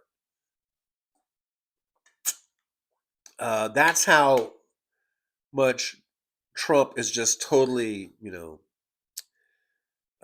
in bed with Putin, I guess, that he would believe Putin over his own security apparatus, one of his own security apparati. DPD, that's a lot, Josh. It's too bad you couldn't have gotten a hybrid or an electric vehicle. Yeah, but it is what it is. Sandy Foltz, you should get a coffee mug that said Trump on it. No, thank you, Sandy. I'll pass on that. I'll pass on that.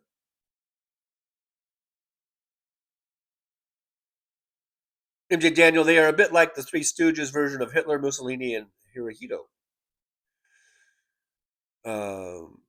Mad Matt, do you have to pay? No. Petrol, no. As a company driver, again, I don't know how it is for lease operators or owner ops. I'm sure, I think they pay for their own fuel. But as a company driver, that's the beauty of it. It's their car, it's their fuel, it's their maintenance. I don't have to do none of that. So that's the whole beauty part of it, the whole beautiful thing about it. Absolutely. Because I was doing Uber for 2 years, and I was paying for a rental car over $500 a week, $550 a week for that rental. Plus, I was paying for the electricity because I was a Tesla. I paid for the juice to juice it up, and even though it was a rental, the rental I would pay. Part of that 550 was insurance. It wasn't in addition to. It was in that 550 was it was about $100 a week for insurance that would cover the car for just about everything, for anything that happened, maintenance or accidents or anything. But now I don't have to worry about any of that. The cab company pays for all that. It handles all that. So that's the beautiful thing about that. Mr. Spock, wouldn't you make a lot with your own vehicles? You can't just pop a Johnny Cab sign and good to go. There must be regulations. Yeah, well, that's it. There are regulations and licenses, so you can't just pop a Johnny Cab sign on your car. I mean, you could, but you would get arrested and fined and all kinds of shit. Yeah, it's very heavily regulated. That's what those medallions are about. If you ever heard about a taxi medallion, and like in New York City, that's when remember Michael Cohen? He owned a bunch of these medallions that were worth like $1 million a piece. In New York City, they're not like that everywhere, but in New York City, they're like $1 million. I don't know what they cost here in Vegas, but I'm sure they're not cheap. But you have to get these medallions, which is basically a license or whatever to have a cab company, to drive a cab. So that's all. So I work under, I'm a company driver, so I work under their medallion or under their authority, the company that I work for. But yeah, you can't just pop a sign on and do it. You would get in trouble. Mad Max says that sort of mug would only be good to pee in. Oh yeah, I was actually, my first thought was I would shit in it, but it is kind of a small target there. So, and it doesn't really hold that much pee either. But DBD says, would you make more money working on your own as opposed? Well, I just answered that question. First of all, you can't just, like I just said, you can't just get in your car and put a sign up, Trucker John's Cab Company. It's heavily regulated and it's very expensive.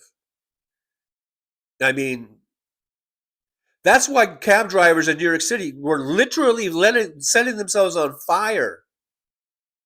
I don't know if you guys remember that, but back when Uber first came onto the scene and Uber was cutting into their market, and these motherfuckers were setting themselves on fire. And I'm not joking. That's not a joke.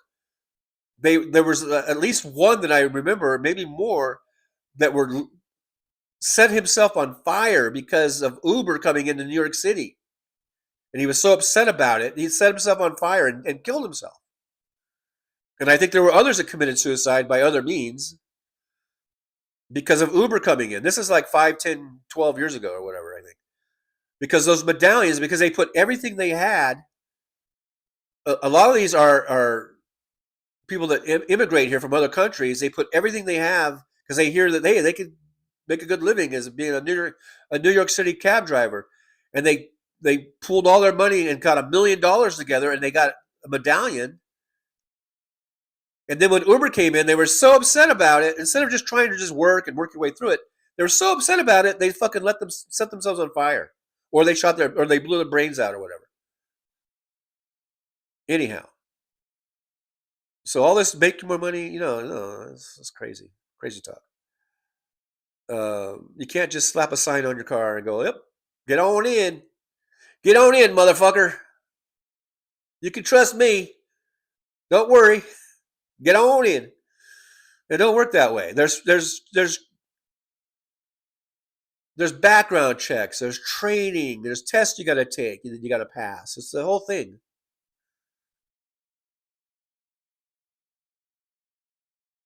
Mr. Spock Fresh haddock was on sale, so I got some. Well, good for you. I guess haddock is fish. You know, I'm not really into all these fancy words. DPD says, which is extremely dangerous for the orange pedophile to take the word of Putin over everyone else. He who is actually running the military and some of the bombings he claims he did not know about. Well, you know, Donald Trump is just a liar, and he will always throw other people under the bus, and he will never take responsibility for anything. He only wants to take credit for things that he thinks are good, and he will throw anyone else under the bus and blame anyone else for anything that might be bad or seen as bad or whatever, or a mistake. Anna Moore says those medallions are worth hundreds and thousands of dollars. Well, in New York City, apparently they were worth $1 million, because that's what I remember when all the Michael Cohen stuff was coming out, when he was on trial for perjury or whatever it was, and that whole thing, you know, that he owned, I think, more than one of these medallions, and they were reporting that they were worth $1 million. Now, again, they're not. I'm sure that's not in every city, but in New York City, the biggest city in the country, one of the biggest cities in the world, those medallions were worth $1 million. And I'm sure here in Vegas they're not cheap. I don't know if they're $1 million, but they might be, like, again, six figures or something. I don't know. I've never really checked into it. But Mrs. Spock, I don't like cod anymore. Only haddock, salmon, or catfish. Is haddock basically like what you would get in a like fish and chips type situation? Oh, that's halibut. I'm thinking of halibut. Or cod. Oh, yeah, because someone, Anamore says, I thought haddock was similar to cod. I think for the fish and chips, I think they usually use halibut, but sometimes I think they use cod also. I could be wrong. You might want to correct me in that in the chat, if you're so inclined to do so. Okay, let's get rid of this meme, because it didn't fully print the whole meme, and no one seemed to be caring about answering the question, other than Mad Max sort of answered it, I guess. So here's another meme I thought was pretty interesting. Okay, look. So look at this. We've got this one here about Bezos.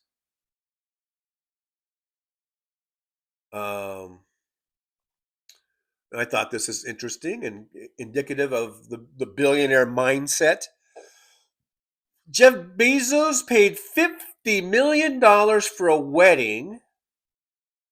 Can you imagine that? He just got a $16 billion tax break. He laid off 60,000 people. And you're furious about a kid getting a free school lunch. And the year that we're talking about, you know, is like Republicans and maggots and conservatives who just talk about the tax and spend liberals. Don't vote for liberals. They're just tax and spend. All they want to do is tax, tax, tax, and spend, spend, spend. Well, when we tax, the type of stuff that we want to spend on is helping kids get us some lunch, get some food in their bellies. Maybe even have some before school breakfasts too, so the kids are going to class with some food in their stomach instead of being so hungry that they can't even concentrate. But yeah, we're going to have assholes like Bezos, who throws $50 million around for a stupid wedding, and he gets a $16 billion tax break. That's where our concerns are. We're concerned for Bezos, for the love of God, that he should have to pay his fair share in taxes. For the love of God, you know, it just, yeah. God forbid, you know. But it's us liberals, us tax and spend liberals. We're the bad guys. We're the bad guys here. Because we want to, God forbid, maybe help some kids get some food in their stomach. Maybe, God forbid, we want to have things like, I don't know, higher wages for people so they can have good living wages. Maybe we won't have to have so many food programs at school. If we can help people get better wages, maybe they'll have enough food in the goddamn house. You know? Going back to the chat. DPD says TJ, a tax medallion in Clark County. Okay, so good. Okay, good. It's around 130 grand to 200 grand. It might as well be $1 million as far as I'm concerned, because that's not cheap. Now, maybe if I was 20 or 25 or 30 and I was going to do a whole career of taxi driving, maybe it would be worth to come up with that money and drive under my own medallion. But I'm in this for the short term. I'm 65 years old, and I don't know how much longer I'm going to do it. Maybe 5 years more. I don't know. Maybe 10 at the most. And my hours and hours, the hours that I do are going to not. They're going to certainly not be full time. Certainly, I'm not. Right now as it is, I only work 6 or 7 hours. These dudes are doing 12-hour shifts. The regular full-time drivers, they're doing 12-hour shifts, a minimum of 5 days a week, and a lot of them are asking for overtime to work 6 days. And I don't know if they let them work 7 days or not. But I'm not doing that at 65 years old. Fuck that.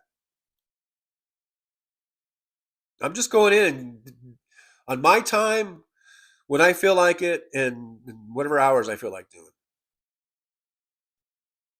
So for me, it's perfect.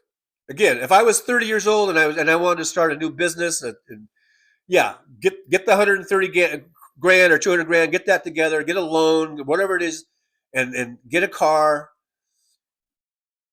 But I think you still, I don't think there's there's no person that has a one-person cab company. They all lease or work under a cab company. But I don't think there's any person that has like one car. Like that medallion, I don't know, how many cars does that cover? Is that just for one car? Is the 130 to 200K, does that only allow you one car, or does that allow you to have a company? That's what how many cars does that cover? Because if it's just one car, then you've got a one-car cab company. Congratulations. I don't know. It just seems silly. I don't even know what you guys are thinking. Mad Max says, halibut is premium fish and chips. Cod or haddock is the common fish and chips. Oh, there you go. I like the premium. I'll have the premium, please. Big Hook says Amazon is going to utilize robots wherever they can so that he can fuck over his workers.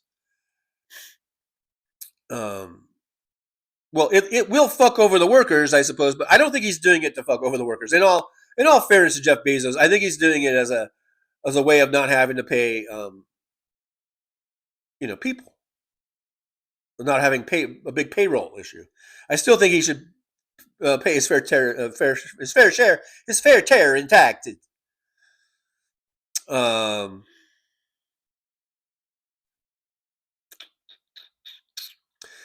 Mr. Spock says, also, I don't eat cod for humanitarian reasons. They sell cod cheeks and tongues. I just imagine cod swimming around with no tongues and cheeks. Mr. Spock, light up another bowl, dude. Big Hook says his ex-wife Mackenzie gives away her billions while this motherfucker continues to bankrupt all smaller businesses and union bust. He truly is an awful person. And there's some point when a person gets to that rich where I think, because I don't know if Jeff Bezos started out as an evil person, but didn't he start off in his garage selling books, or that was the whole thing, was about being able to send books or mail books to people. It was like a book mailing service or some shit. And at some point, someone makes, I think, so much money, or has so much money, or has so much worth, that it certainly isn't about the money anymore. It isn't about being comfortable and being set up for the rest of your life financially. It really does become about, I think, about world domination. It comes about wanting to own the world or be in charge of the world. I think Elon Musk, that's happened to him. I think it's happened to Bezos.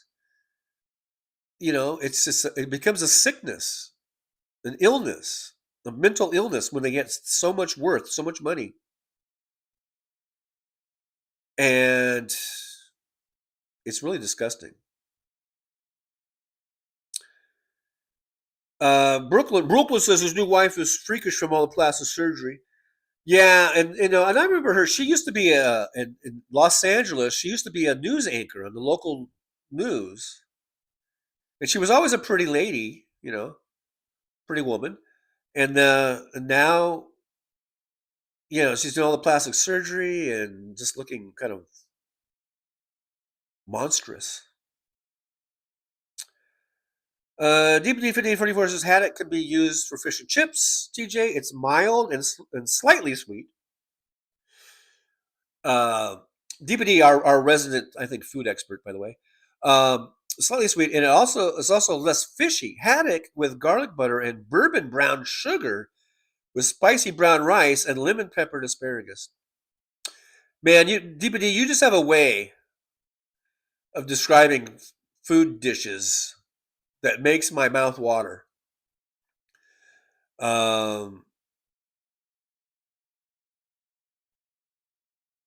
Big Hook says his parents, Big Hook, I guess I should leave out the second Big Hook. Big Hook says his parents gave him $250,000 to start. He had all the advantages. $250K, and back then that was a lot of money. That's $250,000. Aaron West, honey, I'm home. So did you make it home? Okay, I guess that's good. It's good. Mr. Spot, Pavlovian response. Yeah, absolutely. I'm your dog.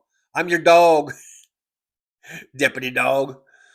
Yeah, I mean, doesn't that sound good? Like haddock with garlic butter and bourbon brown. I don't think I've ever had bourbon brown sugar with spicy rice, but that sounds delicious. And lemon peppered asparagus. I don't even like asparagus, but if it's lemon peppered, and put some of that garlic butter on it, man, I'll chow down on that. And then you got the haddock there, yeah. Sounds good to me. Sounds good to me. Yesterday, before I went to work, I was waiting for the bus. There's Panda Express is literally right next to the bus stop over there, and I hadn't had any lunch or dinner or anything yet. So I went while I was waiting for the bus because they have an app and you know when the bus is going to be. And I had like 20 minutes, so I went over to Panda Express and got me a bowl, and I got chow mein, and I really like the teriyaki chicken over there.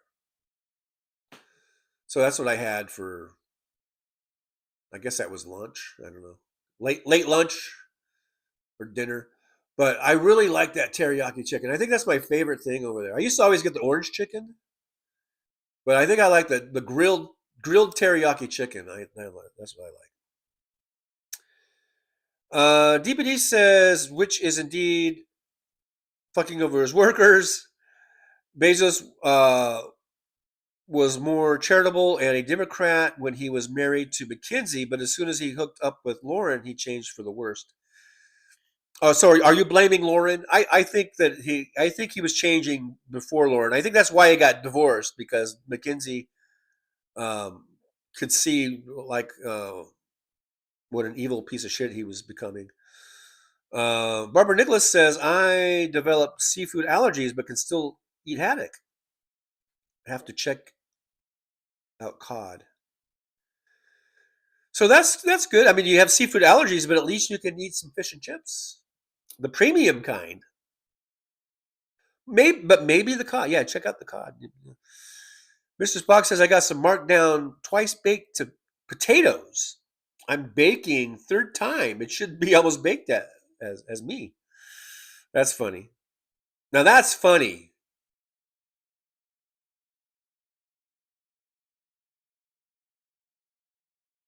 I'm still nursing this coffee. Almost done. Yeah, he's fucking over his workers, but I mean, what is he supposed to do? Like ignore technology, ignore advances in technology? I mean, if you owned a business, we're all talking about businesses and getting medallions and shit. If you owned a business and you had a warehouse and you could replace 90% of your workforce with robotics and with automation, and in the long term it was going to save you millions of dollars, would you not do it? Be honest now. Be honest. Would you not do it? The Postal Service did the same thing 30 years ago. That's how I became a postal worker. They did a big hiring surge for automation. I was an automation clerk.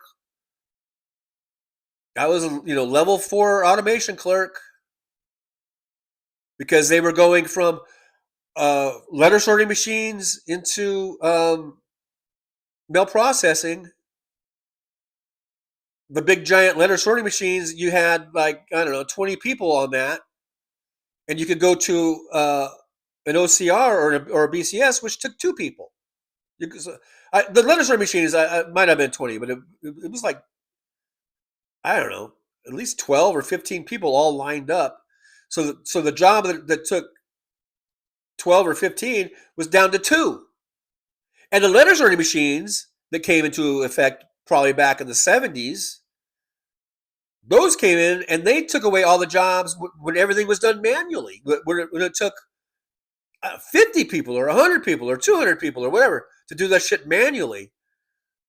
Then in the 70s, they went to letter sorting machines, and it went from that big, huge number of manual sorting and the time it took down to letter sorting machines, which was like 12 people and a lot faster.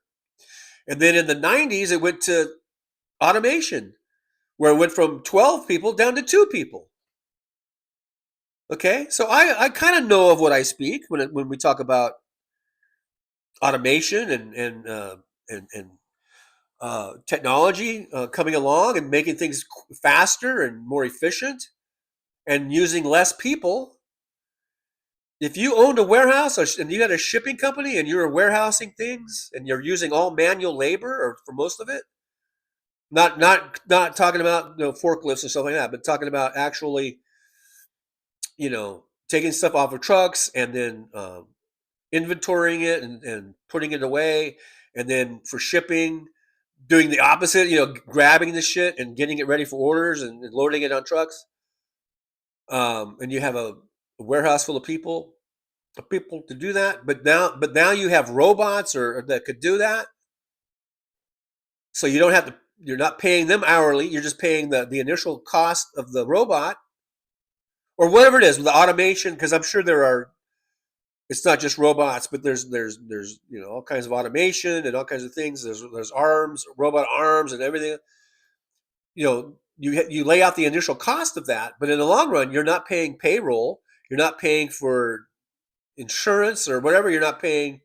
You don't have the liabilities of injuries and all that kind of stuff. You mean to tell me you wouldn't do that?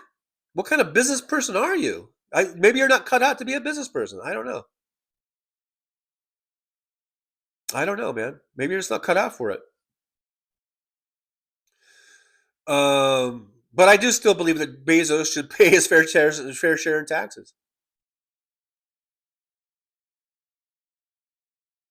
Mad Mac, I asked them at Panda to cut me lean pieces of teriyaki chicken, but they always give me globs of fat on the meat, and I hate globs of fat. I must have a good Panda Express. I've heard twice now people complaining about Panda Express, even though you just said Panda. So hopefully it's the same thing. But the grilled teriyaki that I had was pretty I don't remember any big globs of fat on it. So. Big Hook says, don't forget that Bezos also controls most of the internet servers with Amazon Web servers, and also stores most of the government data. Bezos isn't that far evil removed from Elon. Yeah, well, I did sort of put them in the same breath. I mentioned them in the same breath as being, I think, people where the money has really turned them into egomaniacs, total egomaniacs.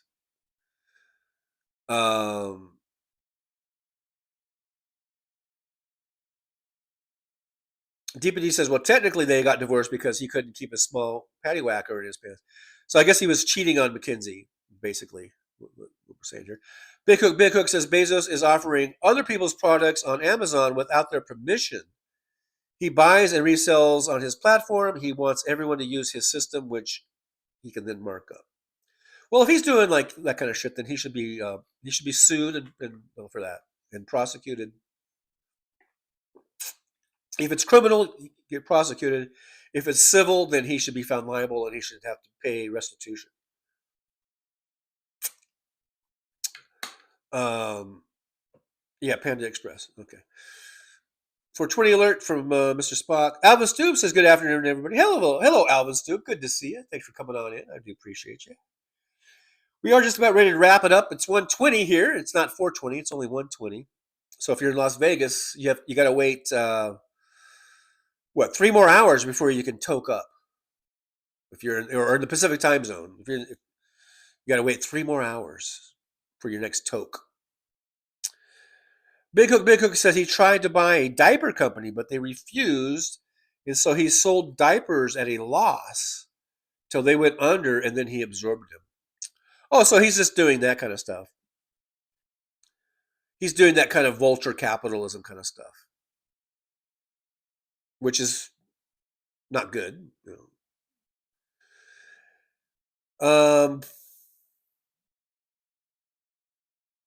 Yeah, I mean, I'm not going to really defend the guy, but the point is that there's a lot of, rich people that aren't paying their fair share in taxes, and the Republicans that are running for office are always talking about the tax and spend liberals, and how bad and how awful we are. But we're just trying to get some basic programs to help people have food in their stomachs, or a roof over their heads, or clothes to wear. We're just trying to get some basic shit, and then assholes like Bezos can throw $50 million around like it's nothing, and then not even get taxed. That's all we're saying. That's all I'm saying.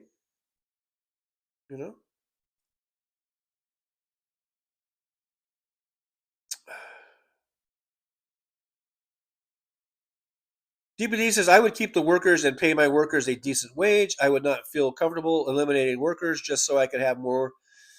When they disregard the workers, they add more to their wallets.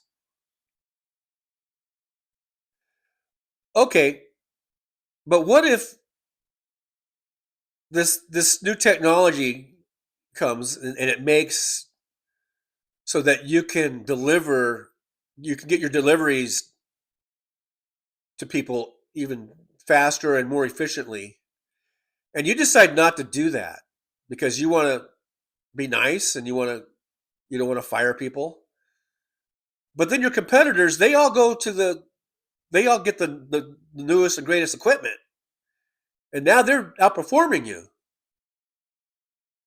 They're kicking your ass now, and everyone's going to them. Then what do? You go out of business, and then all your employees are out of work anyhow. So, I mean, there is a certain thing about the competitiveness of the market and of industries, that has to be taken into account. Big Hook, this isn't personal, just business. Excuse is a justification for sociopathy.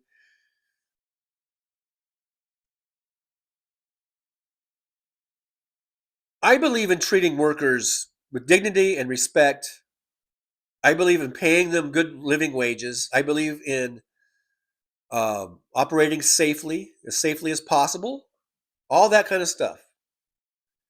I'm just saying, as a business owner, you are going to try and operate under probably the lowest operating costs that you can, so you can have better profit margins. And so some of these decisions it's not about sociopathy, it's about survival. Now, granted, Jeff Bezos, he might be the second richest man in the world. I don't know. He's up there, right? I think it's between Putin and Musk and Bezos, and there might be some other sheik somewhere. I don't know. But I'm not sticking up for these guys. I don't think these guys are great people, but I'm just saying, in a general sense, in the general thing of business, of operating businesses and companies, you have competition, and you're trying to keep your costs low, and so you can have so you can keep your profit margin at a decent rate. Mr. Spock, he rents whole cities for weddings. Yeah, that's probably the part of the $50 million. But of course, I am an Aquarius.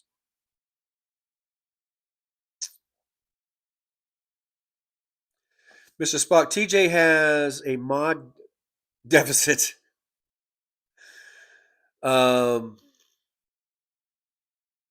Big Hook. If you can't afford to run a business with living wages, like I said, I'm all for. I think they should, for employees, then you shouldn't be a business. I not once. I just said I believe that you should pay your employees a living wage. I just said that.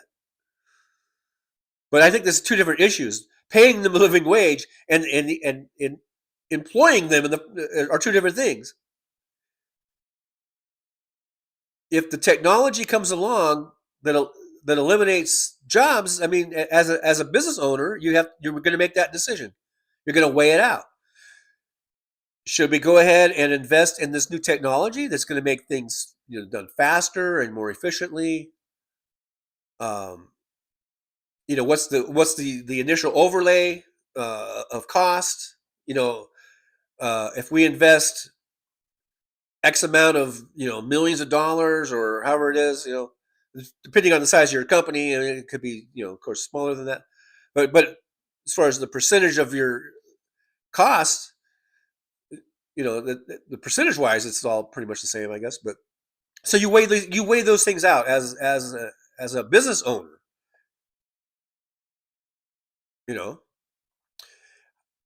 How much more efficient? How much is what is the benefit? It's the risk, benefit ratio and all that kind of stuff. You lay a lot out. That's completely different, at least as far as I'm concerned. I believe you should pay a living wage. You shouldn't pay crappy wages. But I think that's a different issue than what I was talking about.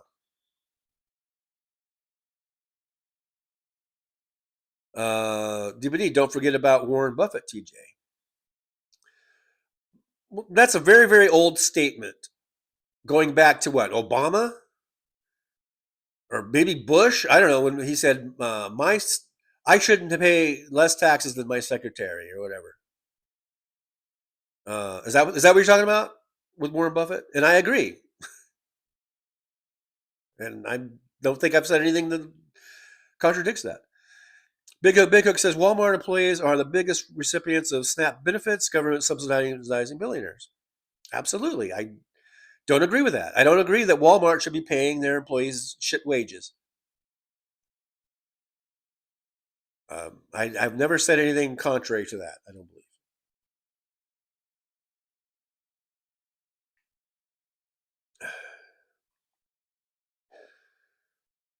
While the Walmart heirs and the Walmart family, every single one of those motherfuckers is a billionaire. I think they can afford to pay their employees the living wage.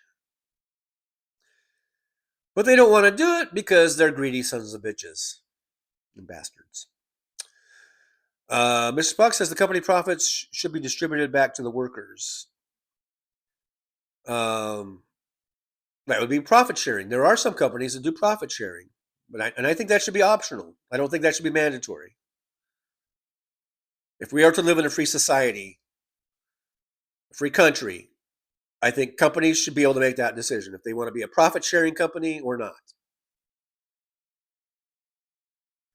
DPD, what about self-driving cars? What would cause you and others to be unemployed, of course? Who the fuck would choose to ride a vehicle with no driver?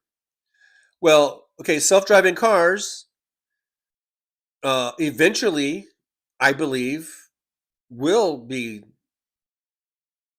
the main thing. A lot of people are afraid to get into a self-driving car.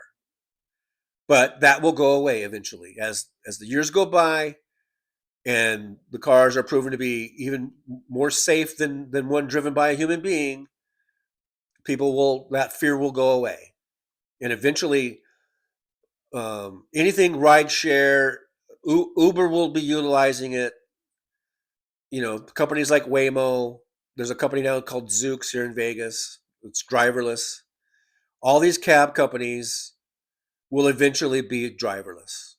That's just the sad reality of it. Eventually, it will all be driverless, and people's fears of it will diminish as time goes by. It might take 5 or 10 years or 15 years. I don't know, but probably not that long. But I mean, first of all, the technology has to get better to be so widely accepted or to be allowed. I think we might be quite a few years from that, from all the taxi companies switching over. That might be another decade. I don't know. But for me, I'm old and retired. I'll be able to retire, so I'm not worried about it. But people coming up, they're not gonna become cab drivers. They're gonna find something else to do. They'll find other ways of work, of making a living. Cab drivers is one of the ones that's probably going to go away. Same way with truck driving. Someday trucks will be automated, will be driverless. They've got some out now. They've been toying away. Back when I was still driving, that was the conversation. How long is it going to be before truck drivers are all the thing of the past, and the trucks are all driverless, autonomous? It's coming. I don't know. It's been talked about for quite a while now, for a decade, and there's been some pilot programs and some trucks out, doing this, but I don't know how long it's going to take. Maybe another decade or whatever. But eventually, yeah, things like trucking and transportation, it'll all be autonomous. It will be, and people will find another way to make a living, I guess. Either that or we have a really great UBI system, or something. I don't know.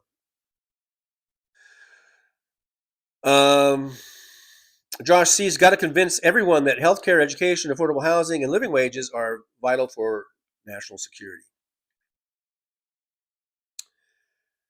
Yeah, that's the thing, right? Is convincing people, and getting away from the right wing, those old sayings of pick yourself up by the bootstraps and be independent, and which is great. I think we should pick, if you're down, pick yourself up by the bootstraps or whatever, and be independent. But that doesn't mean that you can't get some help every now and then. Everyone needs help, and we wouldn't have the infrastructure we have. A lot of these businesses wouldn't have the success that they have if it wasn't for government largesse of building our infrastructure. And the same thing with people. We wouldn't have the population growth that we have. We wouldn't have, some of the age lifespans that we have, if it wasn't for, government programs, like Social Security and Medicare and stuff like that. So, yeah, we need to keep pushing the message out, you know.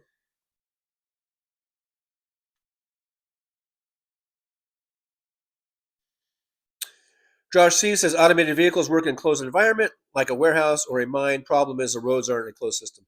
Yeah, and that's the problem, and that has been the kind of the hang up. But eventually they'll probably solve it. But like I said, maybe it's a decade, maybe it's 2 decades. I don't know. Who knows? But eventually, someday they will solve that. I believe. Maybe they'll start making the roads better, making them where they have better sensors in them or something. I don't know, but yeah, we might be a decade or 2 away from or you know from that. But eventually, yeah, someday, I don't know when. Someday there will be it'll be all driverless, all automated. Even our personal vehicles, even in just going, it will be all automated. Going to school, going to work, you know. But I do think we will still have. I don't think it's going to all just go to like mass transit. I don't think we're all going to be going to buses and subways and trains, and those things are great, and they serve their purpose. But I think maybe I'm wrong, but I think we love having our own individual transportation, where we just could get in our car. It's in our garage or in our driveway, and we could just, on a whim, if you want to go to the store, you want to go to see a movie, you want to go visit somebody, you want to go on a little road trip, you can just do it at your whim. And I don't have to wait for a bus. I don't got to wait for a truck, a train. I don't have to go and wait in line with a bunch of smelly people. I can just get in my fucking car and go. And I think that will stick with us. So I think we'll always have our own individual automobiles, but someday they'll just be autonomous too, you know. That's the future. But it's a lot longer away than I think than what we were fearing back when I was driving. Even, you know, it's been a few years now. It's been about 3 years since I stopped driving the truck. So go back 3, 4, 5, 6 years ago, a lot of people were afraid of losing their truck driving jobs. But then a lot of people would say, "Well, don't worry about it. It's still quite a ways away from that," and I think that's probably true. But eventually they'll figure it out. Eventually, the technology will be there, and then there will be pushback, not only about losing jobs for people, you know, but there'll be pushback about the safety of it, and about a driverless vehicle. So at first, especially in big rigs, they will probably require that a human being be in the truck, not necessarily driving, but to be in the truck, behind the driver's wheel, and ready to take over. You know, if something happens. So that will be the first phase. You know, and then as time goes by and the technology is there, and you can get some statistics that show that these things are safe, they're actually safer than human beings driving them.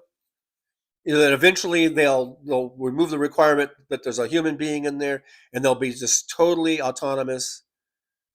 No human beings in there, and you know, and then maybe they might have it being monitored by you know, some off-site place with human beings, and then even that eventually would be going away, and it'll be monitored by another computer probably.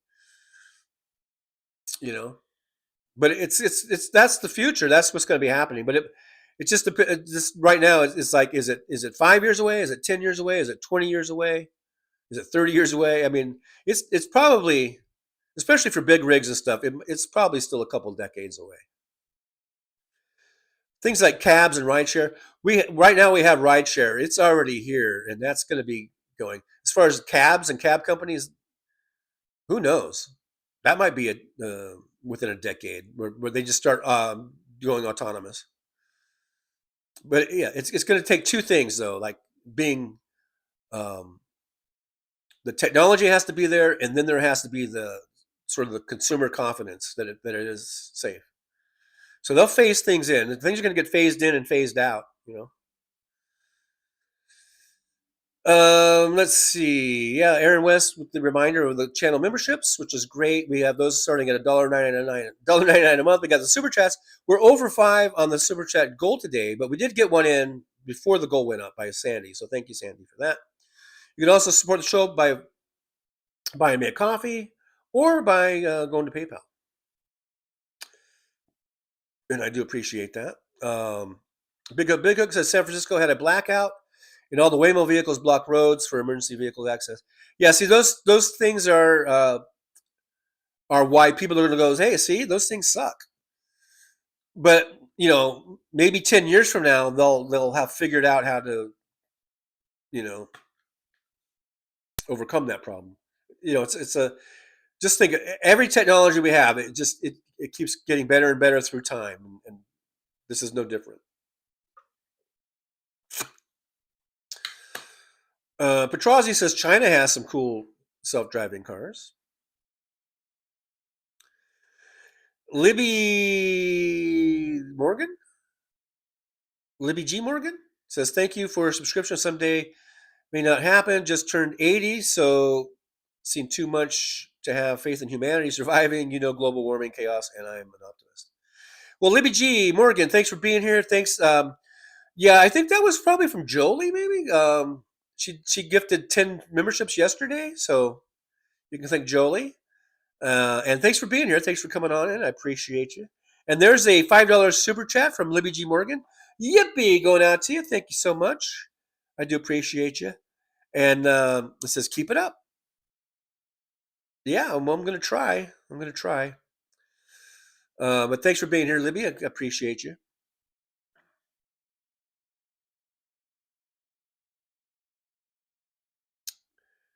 Aaron says, I think I'm getting a Buick Encore. Oh, those are nice little SUVs. Those are like those little SUVs. Yeah, those are nice. I like those.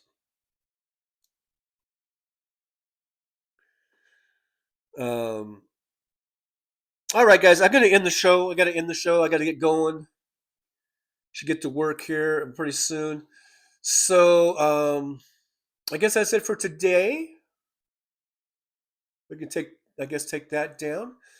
And I guess, let me see. If I'm able to get any special guests in today.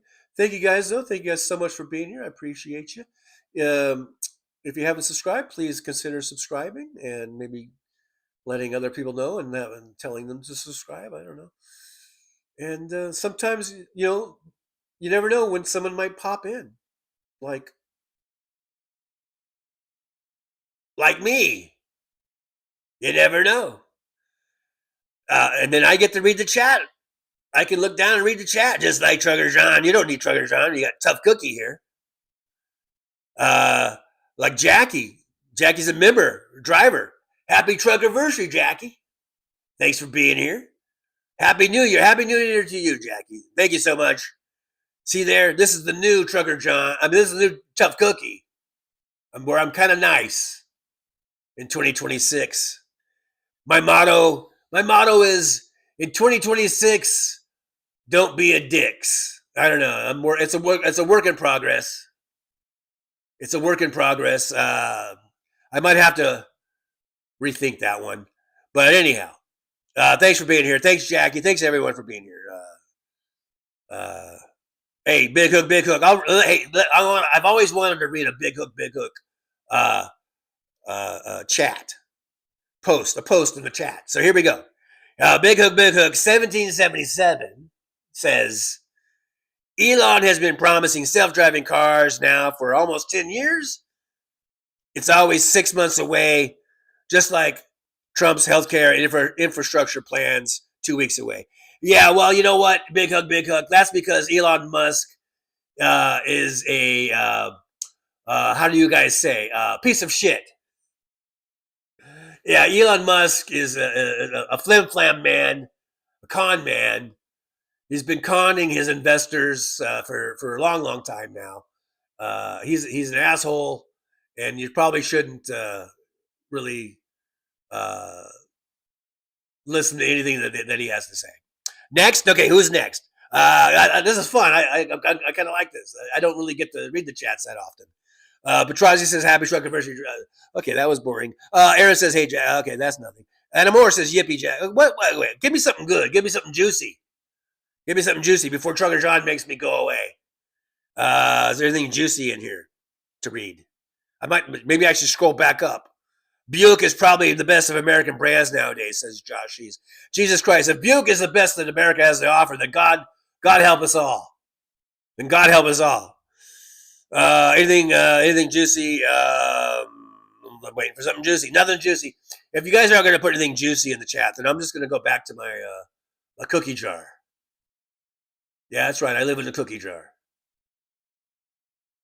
In case you were wondering, where does Tough Cookie live? Yeah, I got my own little cookie jar. It's a nice little cookie jar. You know? Pretty nice. I like it. It's comfy. You know? It's nice. DPD, is this juicy? Great show, TJ. Everyone enjoy. Wait a minute. That's not juicy. The rest of your days, and even stay safe and stay strong. Peace out. I wanted something juicy. Not all nice and cuddly. Bad Mac, cookies got no nuts. No, but I've got what do I got? I got eggs, I guess. I'm made with eggs in there somehow. Robert Nicholas, juiciest thing is your Donkton milk. There we go. We've got a cook a cookie misogynist. We got the cookie misogynist in here. All right. You've been exposed, Barbara Nicholas. You're a cookie misogynist. Just for that, I'm out. I'm out. I'm going to go back to my cookie jar.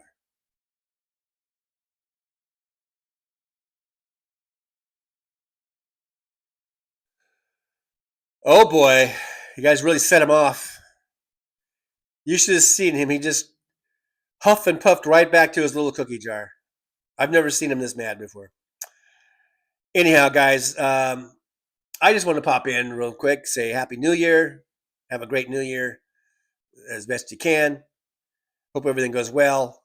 And I'll see you guys tomorrow. I'll be making another little guest appearance probably tomorrow on the show. But in the meantime, you guys take care. I just wanted to say hi. And I just wanted to show off my sparkly beard because I love it. I love my purple sparkly beard. Really do. I really, really do. All right, guys. But thanks for being here.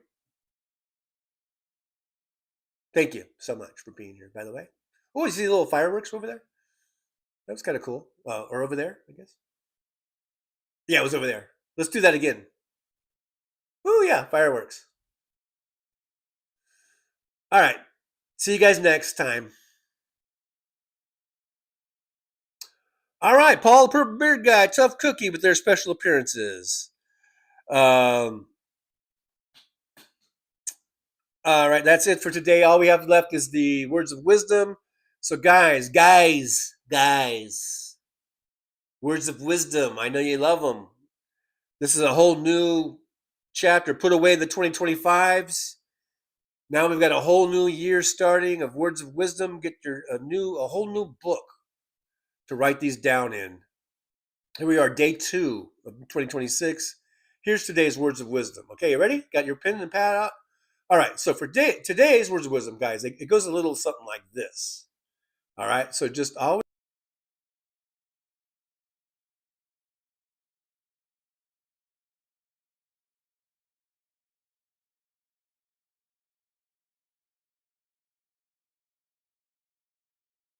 Well, it's time to say goodbye.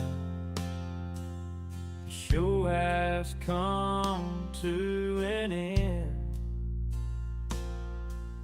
But don't be sad, no, don't you cry. gonna come back and meet again. We'll have some fun times, hopefully nothing too bad.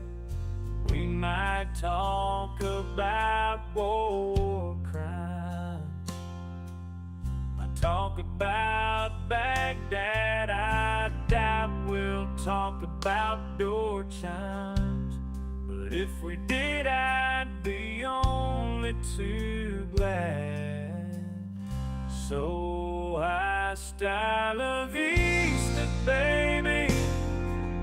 The show is over, but could I ask you maybe to take a shower? No, that's not what I meant, but I couldn't think of anything to rhyme with over.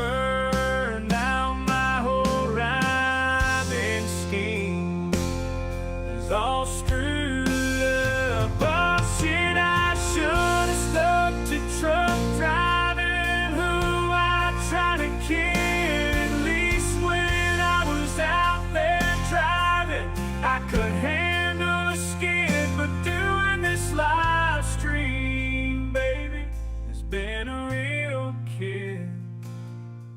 So I hope to see y'all again right here on the Trucker John live stream. We're gonna do it again and again, right here in the Trucker John live stream. Yeah, the Trucker John live stream. We're gonna come back and do it all again. No, this ain't no dream, this is where we win, right here on the Trucker John live stream. No, this time to say goodbye. The show is coming in. Don't be sad, no, don't you cry. We're all gonna come back and meet again. Rolling down the highway in my rusty old rig. I'm a retired trucker, but my spirit's still big. Living in Vegas, where the lights never sleep. Broadcasting my thoughts for the world to keep. From politics to pop culture, I've got it all. Sharing my views, no matter how big or small. Talking about food, the movies and bugs. Shining a light on all the social issues. No shows, I've driven through the desert, seen the city so bright. But now I'm living in a different kind of fight. From my apartment in Las Vegas, I hold the key, exploring the world through my live stream for free.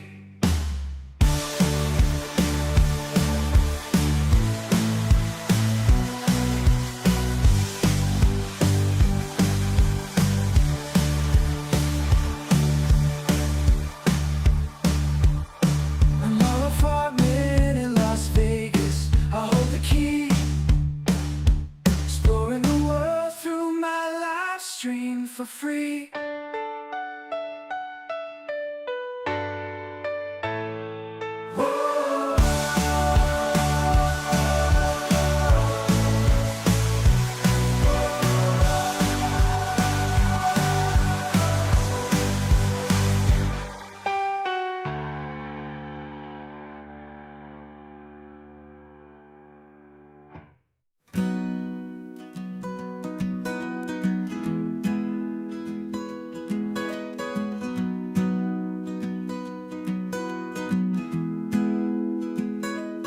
So you wanna take a trip down Paradise Road, but it ain't that pretty, it ain't paved with gold. Everybody's got the dirty little secrets, everybody's got some things unknown.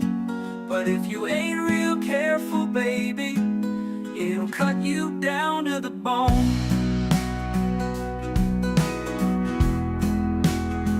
Under all those bright lights,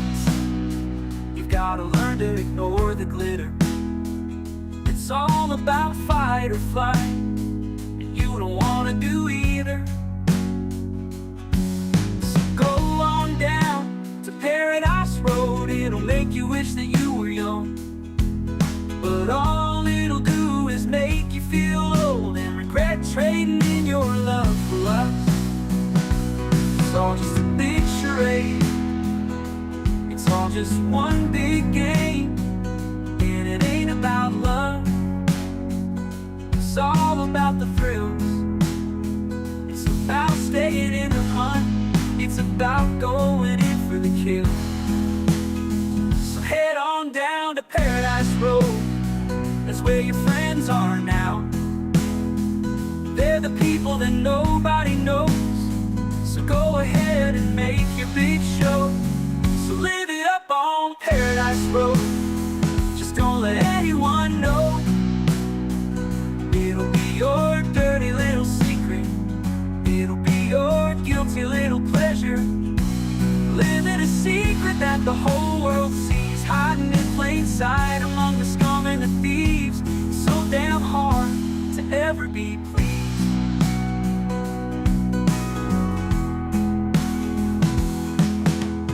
Everyone wants to live the good life. Everybody wants a piece of paradise. But where would you run? Where would you hide? What would you do to buy a little more time? Grandiose dreams of happily ever after are really just another day's end. And when the sun goes down, you just lay there wondering, can you really do it all again? You're praying for one last shot. You're hoping for one last big win.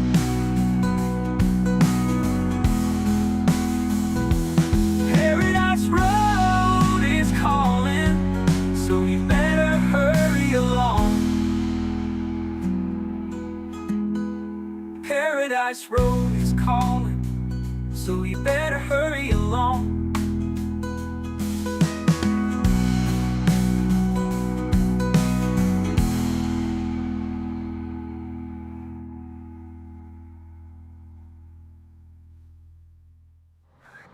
Show's over. I'm out of here, folks. Bye.